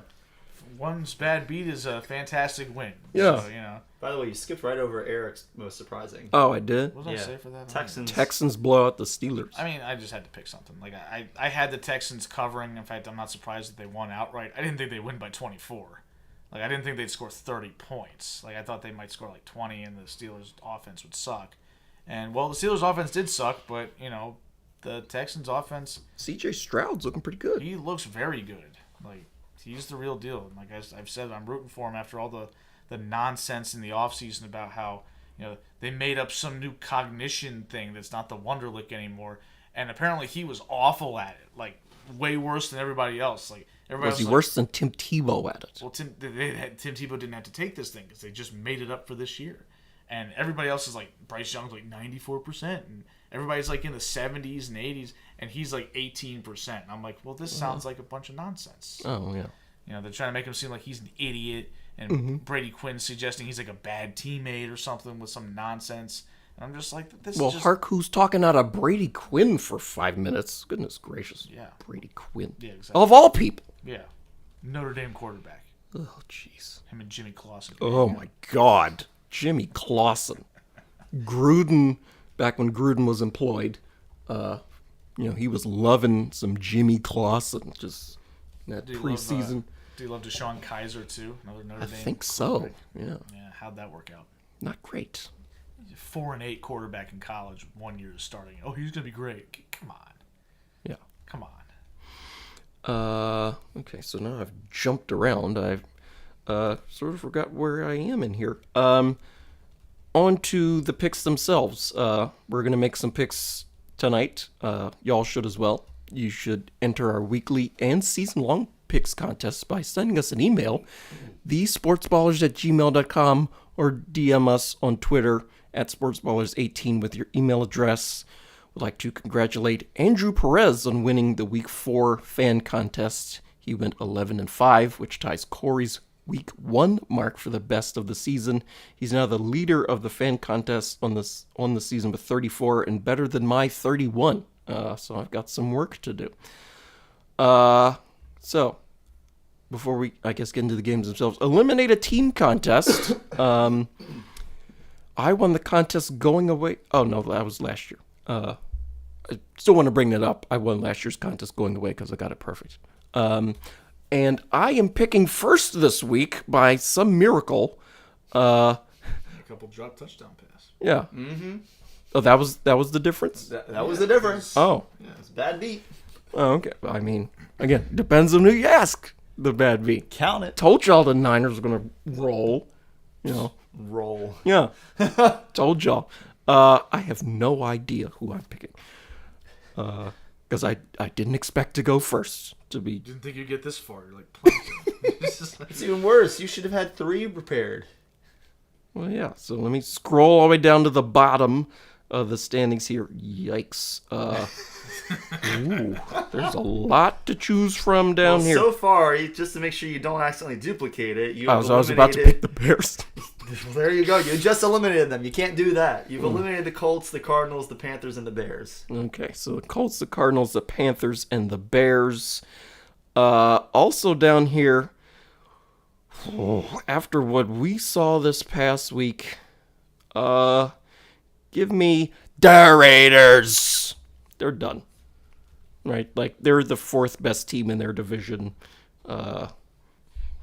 Jimmy G got, he's their best quarterback, and he's hurt. It's kind of a risky pick, but I feel like it's going to be harder to sort of back into the playoffs as an AFC team. Just give me that. All right, so I have so far I've eliminated the Rams, the Panthers, the Texans. I'm kind of nervous about that now. Because they look like they might be the best team in that division. Who would have known? Yeah. And the Denver Broncos. Again, I said the Rams, I was feeling pretty good about them early, then not. Now I kind of am. So, you guys have both eliminated the Bears, so I can keep that one in the back pocket for a get-out-of-jail-free card. Good. I'm going to go ahead and eliminate the New England Patriots. Ooh, that's a good one. They suck. They look atrocious. They're 1-3. Their only win was a 5-point win against the Jets. Ooh. They're done. In New England, right? Yeah, I think so. Yeah. No, they're done. They suck. Who do the Patriots have this week? Somebody who's going to be At Raiders. No, that's Packers. Patriots. Patriots. I don't. Oh, they're hosting the Saints. Oh no. Well, that means I get to That's go your next. Real quarterback! quick to run through Eric's teams that Eric has already eliminated. I just said that. Or He did did you? say that. I said Oh, okay. Sorry. So I'll go through mine then. I've eliminated the Cardinals, the Titans, the Bears, and the Giants. And both of you have eliminated the Panthers, who I was considering for this, but I can keep them in my back pocket if I have somebody else to eliminate. And to avoid going with 4 NFC teams before I eliminate my second AFC team, I'm going to go with one that Eric eliminated last week, but Evan has not yet eliminated. And I'm going to take the Denver Broncos. They look terrible, too. They look really bad. They have no business only beating the my- Bears my by first 3. choice this week was going to be the Raiders, but Evan took But- them, so. But you guys are forgetting Sean Payton cut his sleeves off. That's going to change the whole season. Oh, I didn't know that. Okay. I'm definitely not eliminating them soon Can now. I switch to the Panthers and just go ahead and do my 4th NFC team now? No. Yeah, go ahead. No, I'm sticking with the Broncos. I'm good. All Just right. saying, cut the sleeves off. Ooh, It's a okay. business decision. Yeah. That's a real deal. Because Belichick's team looks so good this year. They're both in the same category on my power rankings, and the category is "What have you done for me lately?" And the answer for both of them Nada. is nothing. So Not a thing. Yeah. All right. Let's get to our your boy Harbs is there too. Yeah, he is. He's got to do something soon. Speaking of soon, Thursday night football tomorrow night. Da Bears at Da Manders, where the Commanders are favored by 5.5 points. I'm going Washington. Like, the Bears are they're gonna get the number 1 pick again. And the number 2 pick because they got the Panthers pick too. Yeah, just ooh. Took both of them. I had to spend a little bit of time thinking about this one. because 5.5 points is a lot to be giving In Washington. the Vegas zone. It's a team I do not trust to cover 5.5 point spread. However, looking at the last couple of games, the common opponents, Bears lost by 3 points to the Broncos at home, while Washington beat the Broncos by 2 at home. So that's That game was 5 in points. Denver. That was in Denver. Yeah, it was in Oh, Denver, so even better for the Commanders, because now the Commanders are at home. They're getting 5.5. 5. I'll give them the half for Washington winning on the road and the Bears losing at home. I'm not following this math at all. But I mean, I know what you're doing. I don't care. Like The maths. also, road teams on Thursday night. Let's put that out. I feel like that doesn't work anymore. Like we've been trying that for like 5 years, and it's just kind of not a thing anymore. Maybe it's just the Ravens on the road on Thursday night. Probably. Can't play. Eric. Touch your coach. Yeah. Yeah, when you have to lay points with the Manders, it's always a frightening sight. But That's the exercise. this is the Bears, man. Like, The Bears are who we think they are. yes, and I'm not gonna let them off the hook. I'm gonna lay the points and take Washington to win this one. Alrighty, Sunday morning football with your breakfast. We got 9:30 a.m. from London. Jacksonville Jaguars at, in air quotes, the Buffalo Bills, where the Bills are favored by 5.5. I am going Jacksonville I am too. only because Jacksonville, they spent the week in London this week, right? This is going to be a home game for the Jaguars. They spent the week in London. The Yeah. Bills have to deal with recovering from jet lag on their way over there. West to East, man. yeah, That's what it is, yeah. I mean, that's the only reason I'm going Jags. The Bills Same. should win. They But should win. they and might they not. probably should win by more than 5.5. But I'm not going to trust them to. Yeah, no. I am. I'm Oh, gonna take the Bills. The Jags Okay. suck. I don't think they're any good. okay. I mean, that is a good point. I mean, like, I picked against the Bills last week, and it ended up being an absolute disaster. So I'm not doing that again. Okay. That might bite me in the ass here, just putting it all on what they did against the Dolphins. But I'm gonna do it anyway Okay. because the Jaguars have not earned my trust, even if they are playing a home game across the pond. Even though it counts as a Bills home game. That's ridiculous. Yeah. Sunday, 1 o'clock, Texans at Falcons, and the Falcons are favored for some reason. The wrong team is favored here. Yeah, Texans, an I might easy put one. some actual money. Texans, yeah, easy. I need to do that soon before the line changes. Right, yeah. This is the You better easy. get on that because that's gonna shift. It probably will. This is the easiest one of the week, in my I've already opinion. shifted. This is from 4 hours ago. Okay. Panthers at Lions, where the Lions are favored by 9.5. Big number. I'll start with this one since it's my Yeah, team. these are the boys. 9.5 is so much. I was really nervous here, and I very much thought about emotionally hedging and taking the Panthers against the spread. However, looking at the Lions' schedule so far, you look at teams that are of a similar ilk to the Panthers that the Lions have played. They beat the Falcons by 14 points. They beat the Packers, who I think are better than the Falcons, by 14 points. I'm going with the Lions. I'm Laying the 9.5. Oh, I mean, I'm leaning Lions. I can't think of another reason not to pick them other than 9.5 sounds like a lot. It's But a lot. the Panthers are horrible too, right? Like They're 0-4. yeah, not picking them. So Lions. All right. The Lions are better on offense. They've got a good offense. Their defense has actually played pretty well the last couple of weeks. The Panthers' offense is horrible. And I'm not going to bank on anything from the Panthers' defense because that was based on nothing last Yeah, week. their defense is pretty good. And sure enough, they didn't cover last week against the Vikings, who's the easiest team to cover against. Yeah. So yeah, it's a big number. I don't care. I think it would have to be double digits for me to consider the Panthers. What makes me nervous is just that the Lions are probably going to get out to a sizable lead, but Dan Campbell may get conservative, and that could open the door for a backdoor cover from the Panthers. But I'm not going to count on That could happen to anybody Yeah. that gets up big like that. If your only concern is they might backdoor cover, then you should probably take the team and lay the points. Yep. Titans -1 at Indianapolis Colts. I don't know. I have literally no idea.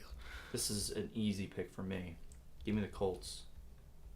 Oh, okay. I mean, I can't say that I was super impressed by either one of these teams so far this year, but I mean, because like their wins, it seems easy to blame the other team for losing. Because the Titans beat the. Are we boring you? No, just keep going. Eric's over here yawning. Like, It looked like he was like about to sneeze. I was trying to stifle the yawn, and I was making probably a very strange face. yes, you were. I mean, I don't know. You just give me Indy because they're at home, or because Corey picked them. I don't know. One of those reasons. Well, you beat Corey last week, so come on, have a little. I have literally no idea. This is an interesting game just because the Titans have had some impressive looking scores, right? Like they blew out the Bengals, and they blew somebody out this week too. But so have the Colts. They blew out the Bengals this week. They played the Rams tough. They beat the Ravens. Anthony Richardson looks really good. They did beat the Ravens, which was just ridiculous. The Ravens had their collective heads up their collective behind. Yeah, that's So- true. They also beat the Texans, who we think might actually be kind of good and might be the best team in this division. All of that is true. So I'm taking the home team. I don't know. I don't really know why the Titans are favored. I don't know. It feels like the Colts should be favored by like 2 or 3 at least. All right, Giants at Dolphins. The Dolphins are favored by 10.5 points. They might win this game by 50 as well. Dolphins big. Yeah, we can move on. I'm on the Dolphins. Dolphins need to get right game, and right on cue. Yeah, here we Here go. come the Giants down to South Beach. They're gonna run them off the field. Yeah. This is gonna be a disaster, but it's gonna be fun to watch. Oh, can't wait. Yeah. I hope you're not playing against any Dolphins players in fantasy this Ooh, week. lordy. I probably am. I probably am too. Yeah. Oh boy. I had to deal with Raheem Mostert having the game of his life. With Yeah. you. God. Saints -1 at Patriots. Give me the Saints, cause the Patriots just have nothing, right? Like the Patriots seem to have gone in the opposite direction. The Patriots were so unbelievably good for like 20 years, and now they're just terrible. Like the whole league has passed them by, basically. They look like the Panthers or somebody, just incompetent despite having the best coach ever. I mean, like maybe losing the best football player of all time might have had some A effect profound on their impact. fortunes. Yeah. And replacing with Mac and Cheese Jones. Yes. Again, the only worst Kings mac and Island cheese mac is and from cheese Kings Jones. Island. Yeah, like come on. So You already picked the Saints. yes, with my chest. With your chest, I wouldn't do that for the Saints. They haven't earned that, but I'm picking them too. Just because I think that the Saints defense is actually still kind of good. Maybe I don't know. They'll look good this week. Yeah, I feel like the Patriots are in disarray right now. Corey's giving a look like he's going to pick the Patriots though. So I sure am. Oh my god. Patriots have a very similarly ranked defense to the Saints. So Patriots have a very similarly ranked defense to the Saints. They're both coming off of blowout losses, but at least the Patriots' loss came against a much better team in the Cowboys. The Cowboys have a much better offense than the Buccaneers. And while defensively, ranking-wise, they're not too different, the Cowboys are way better than the Buccaneers on defense. But are we sure that the Patriots offense scored touchdowns for the Cowboys though? Are we sure though that the Cowboys offense is good? Because it's kind of sloppy and No, sluggish. I would say They keep they're, taking they're balls like, to the house. They're probably like right at league average. That's still a lot better than the Buccaneers right now. Buccaneers have been cooking, man.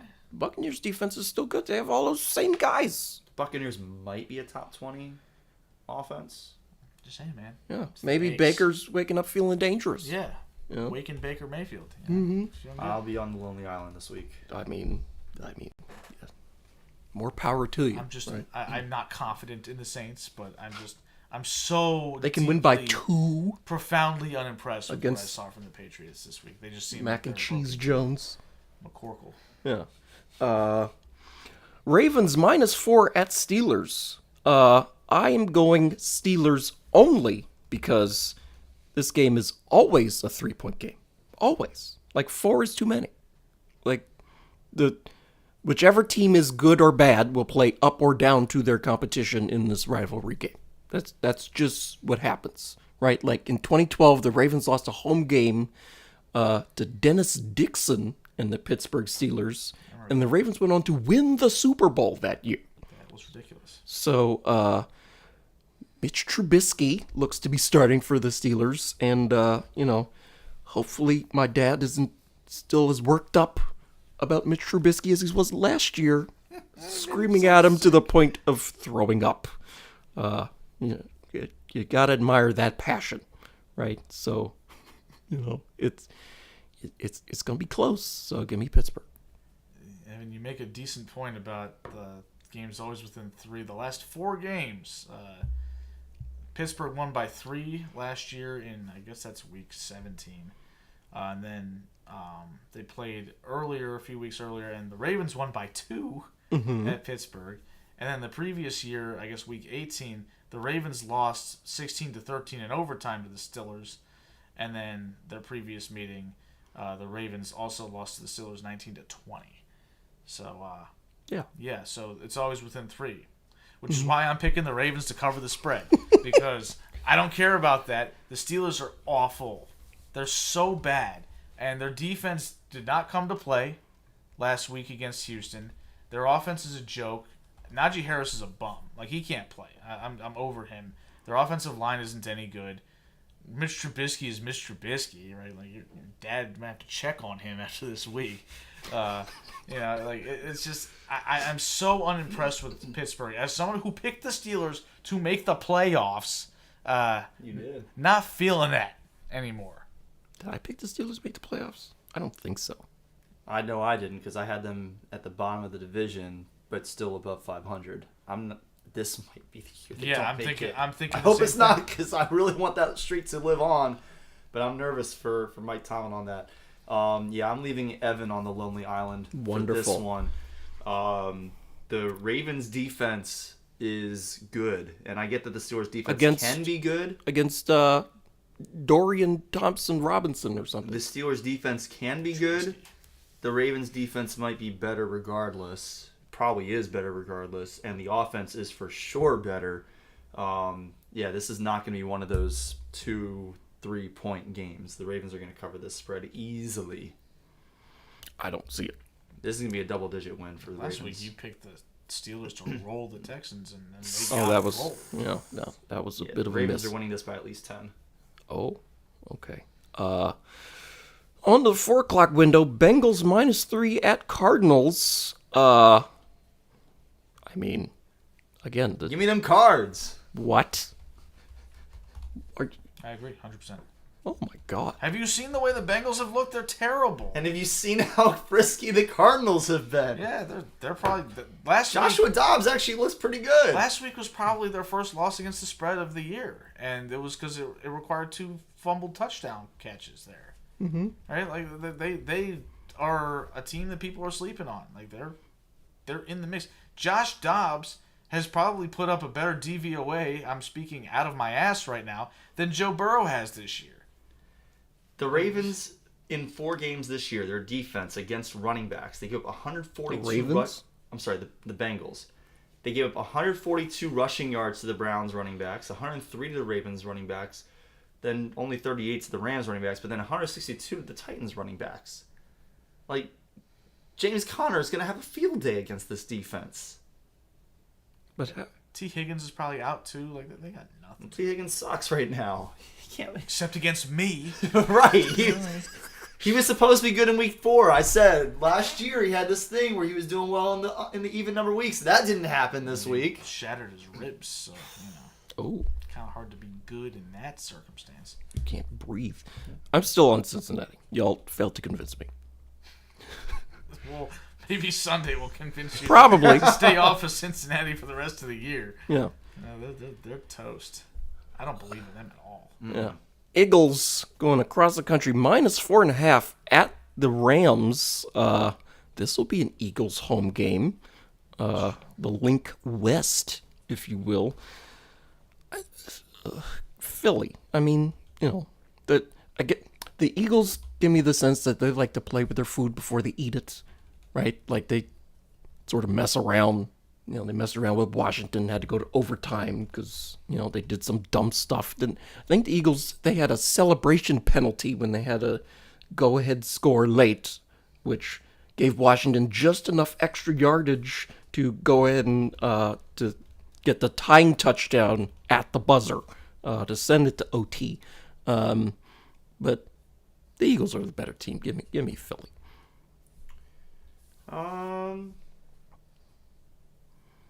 The Eagles are 2-1-1 against the spread this year. The Rams are 3-0-1 against the spread this year. I'm going with the Rams. They're getting points at home.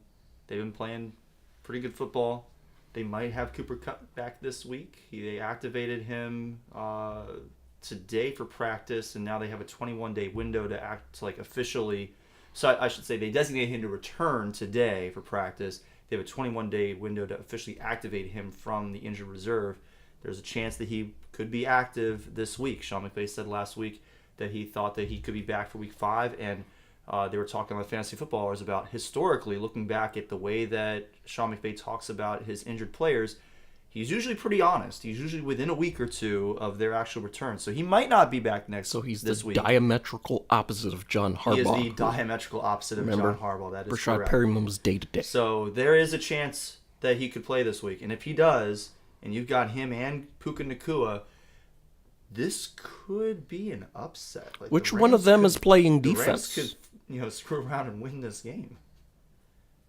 Is Nacua or Kupp playing defense? They just have maybe the greatest defensive player of all time playing defense. And then 10 guys named Joe. We need one guy to, if the Eagles can't get stops, then why am I going to be confident they can cover a spread? By the way, you've ignored a mailbag question, Evan, that's directly related to this game that Corey is talking about right now. Rashonda asked what to do with Kupp/Nacua fantasy-wise. Yeah, so this question comes out of she drafted Kupp and she got Nacua off of waivers. So she's got both of them. So the question is, what do you do with them? Are you going to start both of them on your team? Yes. Nacua just proves that Kupp's a system receiver, right? Potentially. Because Nacua's basically been doing exactly what Kupp does. Yes. He's been playing in the slot. He's Yes. playing the exact same position, Yeah. which that's the Your boy, problem Evan, here he's a is system that, receiver. if they're both playing in the offense, Nacua's going to end up having to move outside the numbers because Kupp is going to be the slot receiver. It's a tough decision because you can't see the future. On one hand, you could make the argument, hold on to Nacua, don't necessarily start him along with Kupp, but hold on to him because Kupp could re-aggravate this injury. He spent last year hurt. He got hurt and then aggravated this injury leading up to the regular season this year. So he could easily hurt himself again, and then Nacua takes right back over that spot. At the same time, if you could get a really good player for Nacua, it might make sense to trade him. I'm not trading him, no chance. This is too cute by 1.5, right? You start both of them, okay? You start Kupp if he's playing, and Nacua has shown that he's just going to get the ball a lot. The problem with starting both Right. of them is that you are severely limiting your upside because the chances of both of them going off in the same game are very low. You're going to have, you would much prefer to have, one of them and hope that they're the one that goes off and have another top receiver on another offense who can also go off in the same week. That's how you win fantasy football games. Okay, but You don't also win, by you picking do not, the wrong you do one is not how you win lose. fantasy football games by raising your floor. But you lose them by getting too cute, and I think this is a little too cute. I think that what you do is Kupp, even if he plays, is probably going to be on a pitch count because he's first game back. So you start Nacua and you see what Kupp does and you play it by ear. Nacua is the guy that's provided you points this year. Kupp hasn't done anything this year That's but get true. hurt. So Puka Nacua's not getting unwally pipped. The risk is that if you wait and Kupp ends up taking over the position, yeah, you're great. You've got Kupp. But Nacua's trade value plummets. You can't get anything for him if you wait. That's why But you that's didn't- why it's a difficult decision. You didn't get him for anything, though. That doesn't matter. I'm also not keen on trying to trade somebody. If you before spend his nothing value for him, disappears. if you spend nothing for him and his value skyrockets and then it goes right back down to zero, then you don't come ahead at all. But But okay, you rode the wave. but if you're wary of Nakua's value plummeting, isn't everybody else going to be up on game? They're going to wonder, why are you trading the And that's best why I fantasy said receiver if. in the league? That's why I said if you can get something for him, if you can get a Jamar Chase for him. I don't see any Who's real. trading Jamar I have- Chase away? I've seen a few trades on Reddit of Jamar Chase for Puka Nakua. that's- Basically, that's- straight I mean, up. Anybody's you go way too deep into the internet all the time, just looking for stuff I don't, and finding it. I don't see a scenario where Puka Nakua doesn't remain, at the very least, a very significant part of the offense, even with Cooper Kupp's return. I mean, just if Cooper don't see Cup But comes again, back if as you Nakua getting think back benched, a couple of years ago when it was Cooper Kupp and Van Jefferson who were the 1-2, or even the year before that when it was Cooper Kupp and Robert Woods who were the 1-2, if you had both of them on your team, you were not a happy camper. You were happy with either one of them and another top option. They were both top 24 receivers. In fact, they were both top 20 receivers in fantasy that year. But they weren't both having huge games in the same weeks as each other for the most part. but don't I mean, see. you'd rather have one of them having a huge game, but Yeah, and if you how are you going to identify which one it is? It's Cup. Is Why it is though? it's Cup. Why is it Cup? Well, why am I inclined to believe it's Cup? Cup is old and he gets hurt all the time. Because he's He's proven. played zero games. not- Proven what? 2 He's years played ago, 0 2 games years this ago, year. he had 181 targets, and the next highest on the offense was under 100. That was 2 years ago. Yeah, because Robert Woods got hurt. It doesn't matter. And This the is other Matthew guy was Stafford we're Van talking about. Jefferson He loves to and- pepper his top target with all of the targets. Well, now he's got a new favorite target. Yeah, He's going to go right back to Cup, trust me. I'm not trusting you. I'm not sure I agree. Whatever the opposite of trusting you is on this one.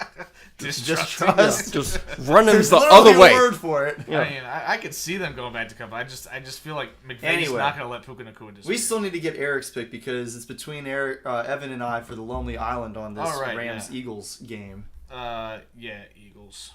Okay, so I'll Going with stay on the Eagles. Lonely Island. Yeah. Alrighty. After that riveting conversation on 425. Yeah, I don't think we came any closer to giving Rashonda a good idea what to do. No, John I got 3 different opinions. Right. yeah, and we- and we- mine we is were the never right gonna one. reach a Start consensus. both of them. Okay, if Cup is playing, you put him in, No chance but you of don't starting sit Nakua. There's no chance I'm starting Cooper Cup coming off an injury. He hasn't played in like a year and a half. If he's active this week, I'm starting him in my faculty league. Easy Yeah. decision. Yeah, If it's between him and Puka Nakua, no, it's not. Like, No, I don't have Puka, but I'm going to start him over Michael Thomas. I'm going to start him over Christian Kirk. Michael of course, Thomas and yeah, of course Christian you start him Kirk. over those guys, but Those are jabronis. Who are these people? Michael Thomas has had his moments.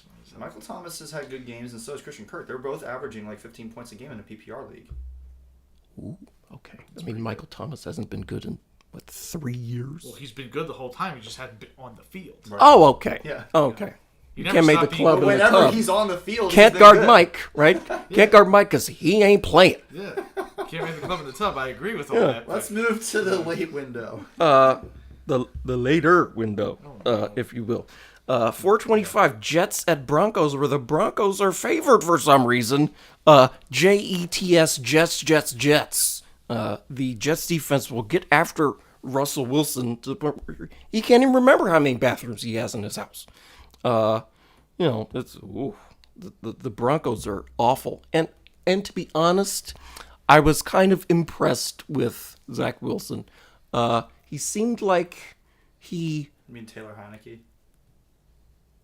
Corey thinks that it was a deep fake and that it was actually Taylor Heineke playing. Taylor for the Heineke Jets. flew back across the pond Sunday afternoon and just got there in time to suit up for the second quarter. It's the only reason that I can think of to explain why Wilson absolutely sucked in the first quarter. And then all of a sudden, in the second half, he's making throws that rival the touchdown pass from Lamar Jackson to Mark Andrews.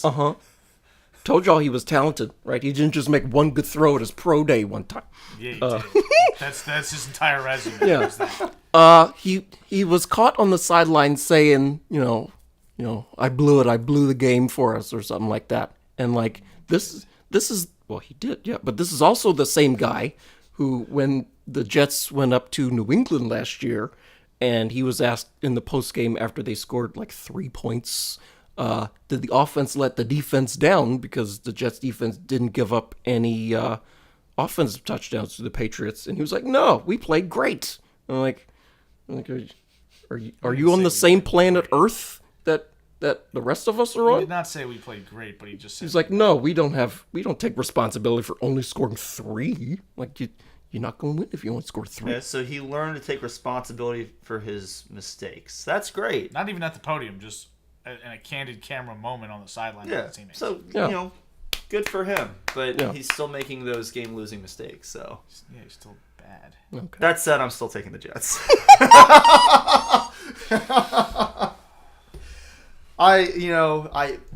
I saw enough from Zach Wilson last week to believe that he can have a decent game against a bad defense, which the Broncos have, and the Broncos have not shown me anything to give me confidence to pick them. The Broncos won wins against the Bears, and they needed a crazy comeback to do it. And they didn't cover. Yeah, and they didn't That's true, cover. They did not cover. Man, Sean Payton ripped the sleeves off, and that's going to change everything, man. Yeah, because Nat Hackett PI was such a moron. That's why the team Worst sucked so coach bad ever, last year. and all that good stuff. Yeah, I'm taking the Broncos. This is dumb and dumb and dumb. I cannot believe I'm doing this, but this feels like Zach. You're riding with Mr. Unlimited. Better than riding Mr. with Very limited. Mr. Extremely Zach, limited. Zach Wilson is a bottom 5 quarterback of the 21st century. He's been that bad. So, I don't care what he did on Sunday where, he made a couple of nice back shoulder passes for 2 quarters. Like I pointed out, in the 4th quarter, he went right back to looking he got like bad Zach again. Wilson. He looked tentative. He looked unconfident. I'm like, But honestly, one quarter of good Zach Wilson should be enough to do it in this game. and Yeah, most that's of as the many time- quarters he's had. And his whole usually life. he doesn't give you one Most quarter of of the time that. he doesn't give you that. But His Linsanity run is But- over. It lasted an hour When and a did it- half. Oh, I'll say I'm when did rolling it the start? dice. I'm rolling the dice. Everybody's rolling the dice. These teams are terrible. I'm taking the 1.5. I get it. I don't want to pick this game, but it's the exercise. We have to, so I'm taking the home team. No, just the Broncos are atrocious. Yes, so are the Jets. I think the Jets are less atrocious. Probably, but the Broncos are at home, so, Okay. Chiefs -4 at Vikings. This is yet another matchup of 2 teams who refuse to cover any spreads. They The just Chiefs have a really long history of not being good against the spread. yeah. But they won the Super Bowl, so, Yeah. whatever. But the Chiefs, when asked if they can cover a spread, they go full Mike Singletary and can't do it. Same with the Vikings. So, I'm taking the Chiefs. Yeah, so am I. I'm not wasting any time on this. okay. The Vikings' defense is bad. The only way you can really, the reason why the Jets were in the game was because their defense really affected Patrick Mahomes and really limited Travis Kelce. The Vikings can't do that, right? That's true. This suggests a Chiefs. 10-point spread if the Chiefs are at home, right? Yeah, that sounds reasonable. Yeah. Yeah. Oh, okay. I'd rather 9.5, but I'll take the 10. Yeah. I'll lay those points. I'm gonna say Chiefs, but I'm not betting money on this game. It's too risky, So right? adding confidence into this exercise. Yeah, I don't feel We it, don't right? need that. We really, really don't need that. On to the national TV slobber knocker game of the year to this point. Cowboys at 49ers. Niners by 3.5 points. Give me the Niners, because I feel like there's a little Dallas overratedness baked in. Just a little Dallas tax here. Yeah, just a little, not a whole lot, because Dallas is pretty legit, but so are the Niners, though. So I would say the Niners are slightly more legit than the Cowboys, and this basically would give the Niners half a point on a neutral site. I would give the Niners at least 1, if not 1.5 points on a neutral field. So I think the spread is at least a half a point too low, and probably more than that. So yeah, I'm with you, Evan. I'm taking the Niners as well. So the Cowboys have allowed 10.3 points per game. It's the best mark in the league. run down the list of offenses they've gone That's against. what I'm about to get to. Oh, okay. The 4 offenses they played, if you remove the Cowboys games from their offenses are averaging 17.5 points per game, which is pretty bad. So they're holding those teams to basically a touchdown fewer points than they were getting, in a normal week. Well, how many points did the Giants score against Dallas? They scored 0. Oh, okay. Did I miss any? No. But they did give up 28 to the Cardinals, so you seem to think just are the worst team ever. So the 49ers are averaging 120, or they have 125 points total, so they're averaging about 31 points per game. So even if you knock off a touchdown, that's 24 points. That is 10 more points than the Cowboys will have any chance of scoring against the 49ers. This is going to be a blowout, an absolute blowout. The Cowboys' offense isn't good. The 49ers' defense is very good. Not as good as their offense, but very good. And the Cowboys' defense has been had by a worse offense already. Like I don't see any way the Cowboys compete. Like they're an inferior The team. 49ers have so many different ways that they can beat you, and when you take away Trayvon Diggs from that defense, that just opens up the door for somebody to have a huge game. I mean, you talk about a lot of times when everybody's healthy, when it's Debo and Brandon Ayuk and George Kittle, none of them really have that great of a game, but one of the three of them is going to have a huge game, in addition to Christian McCaffrey. Yeah, they're friggin' everywhere. And Jawan Jennings can get in the mix, Jawan too. Jennings! Good boy. Love Jawan like Jennings. I said, 49ers. Market 8, dude. That's where it goes. Okay. Easy. Alrighty, the last game of the week, Monday Night Football. The Green Bay Packers are favored by a point at the Raiders. And I am picking the Packers. Didn't you just eliminate the Raiders? Yeah. Yeah, so that would make sense. I mean, I didn't even remember that. I just think the Raiders suck. They're pretty bad. And the Packers aren't very good, but they're way better than the Raiders. Yeah. Normally, I'm still on the fade the pack squad, but not this week.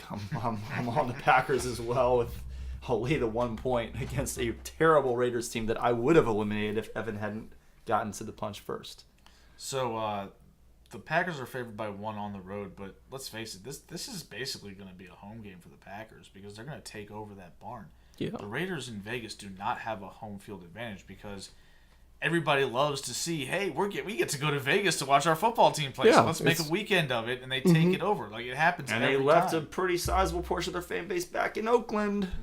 Biggest and in portion of their LA. fan base is in Los Angeles. Yeah. That too. So That's you where know, they should have moved to. So, like, the Packers, who have fans from all over the country, Mm-hmm. people are going to be flooding here wearing the cheese heads and stuff. Mm-hmm. And also the small detail of the Packers are the better team. So I'm taking Green Bay. Alrighty. That is the end of our list of topics, unless I missed something else, or are there any late-breaking Woj bombs? Well, can we take a look at the baseball scores? Okay, The National League wildcard games are still underway. I think the Diamondbacks were up on the Brewers like 5-2. Diamondbacks are up 5-2 in the 8th inning, yeah. The Phillies are up 3-0 in the 6th, and we already talked about the Twins and Rangers already winning. So we might be seeing no baseball Thursday. It's just Yeah, people are going to be chilling. I mean, that's fine. Everybody gets to watch the Bears the and the Manders. Manders. Yeah, What a treat. all the eyeballs. Is there any college football on Thursday that we can maybe Probably. watch instead? Somebody. I hope so. I don't think anybody who's ranked is playing. Needed Inside the NBA back. Inside the NBA? Yeah, I'd rather watch that than the Manders and the Bears. I mean, You'd be kidding me. yeah. Alrighty. So, I guess it's time we get out of here, and because I'm hungry as well. So, let's see. That'll do it for this week's show. If you made it this far into this show, go ahead and smash that subscribe button so our new episodes will be beamed directly to your device as soon as they're posted. You can listen to this podcast wherever you're listening to it right now. In addition, it's on Apple Podcasts, Spotify, Google Podcasts, and Amazon Podcasts. If we're not on your podcatcher of choice, please reach out to us, and we will try to get on there. If you want to reach out to us, follow us on Twitter at SportsBallers18. Follow Corey on Twitter at Corey Puffett. Follow Eric on Twitter at Quagmire67. And follow me on Twitter at Evan_Ash13. You should like our Facebook page. Do we still do Facebook? Yeah, we still have a Facebook Okay. page. I never hit the blue F button ever anymore. And yeah, like the Facebook page. Subscribe on YouTube. Do we get any YouTube comments? We had a couple of them earlier on from Alex Mayo. We just ignored them all this time. He just he was talking at the same time we were about the Manning cast, and he basically said the same thing we did. They were reacting exactly how Giants fans react. Oh yeah, we saw a lot of surrender cobras. Yes. It was hilarious, to be perfectly honest. Alrighty, so I mean, yeah, that's it. Any shout-outs from anybody? Yeah, I got a couple. First, shout out to Eric and Scott Sicko, who covered for your boy last Friday night because I was were sick. I was Oh. Yeah, that's why we were all remote last Wednesday. I was still sick through Friday, so I went to the game to set up all the equipment, and I stayed through the game. Of course so you I could, did. take it all down afterwards. But Ran around the whole time. there was just no way that I was going Yelling to be at able to. The children. There's just no way I was going to be able to get on the mic in that condition. So appreciate you guys holding it down for me in a blowout contest and having to get through that second half with very little to talk about. Oh my god. Hopefully this week will be a little bit better because we're playing the Gonzaga Purple Eagles for our homecoming game. Ooh. Like, to be honest, if it's like a similar level of blowout, since it's Gonzaga, I'm gonna have a lot of zeal just because it's them. Yeah, we don't Like like Rock Creek, I don't even know who they are, right? Like they didn't register for me other than whatever the coach sent us in the email. So they Which he was way too high on his team. I'd say. I immediately as soon as I saw the email, I was like, okay, this guy's it seems a little self-aggrandizing, and I'm like, and then they go out and they lose 42-0. 42-0. It was was literally 35-0. coming out of halftime. It was a running clock. Oh It wow. was 35-0 coming out of the half, and then And they it was did, still closer than the Broncos against the Dolphins. Yes. So there's that. and they There's that. they did this weird thing where they called timeout with 2:03 left to stop the running clock when it was 2nd and 7, so that DeMatha would either have to pick up a first down or punt the ball when they're down 42-0. And the thing is, DeMatha punted the ball with about 20 seconds left, but with the running clock, the clock's just going to run out before you can get your offense on the field. So then Rock Creek had their offense fire drill onto the field, do a wind sprint, and then didn't even get set to run a snap. They just ran back off the field when the clock hit 0, and I was just like, Scott and I were both like, well, I don't really know why they did that, trying to be as polite as possible. And then it's like, all right, well, thanks for tuning in. See you next week. Click. What the hell were they doing that? Just we were both just like, that was the most ridiculous thing I've seen in a long time. So, but yeah, it was a good broadcast. My other shout out real quick Oh. is to the Obamas who celebrated their anniversary yesterday. Oh, good for them. Oh, okay. Yeah, good and, for them. I have a slight I don't apology have a shout-out. to. Oh. I missed one of the guys that was in the crew when I was doing the shout out to the people working the game. Oh, did you? I think because I listened to it. I listened to the playback earlier today, and I think I missed a guy because the names popped up on the screen. And I was like, oh, I don't think I said that guy's name. He was kind of buried in there, with the camera crew. There's 5 of them. I think I missed. It might have been the one I crossed out of your list because he didn't actually show up, and I don't know if I got a chance to change the graphic. That's probably what it was. Okay, so then I didn't miss a guy. I don't think so. Okay, cool. All right, because I was feeling really bad Was about it that. Steven? I don't know. Was his name Steven? I don't remember. That could be. Oh, you were about to. I thought you were about to give him a shout No, out. I don't. Yeah. I was just saying that I'm going to try to give him a shout out next. Oh. What's the point? What's the point? I don't know. What's the point in giving him a shout out here? He's not listening to this. Nobody is. But The Obamas aren't listening to this. Okay, but people know the 2 people that are listening know who they are. Okay, so I've got Lordy. 2 shout outs. you have 2 more shout-outs then.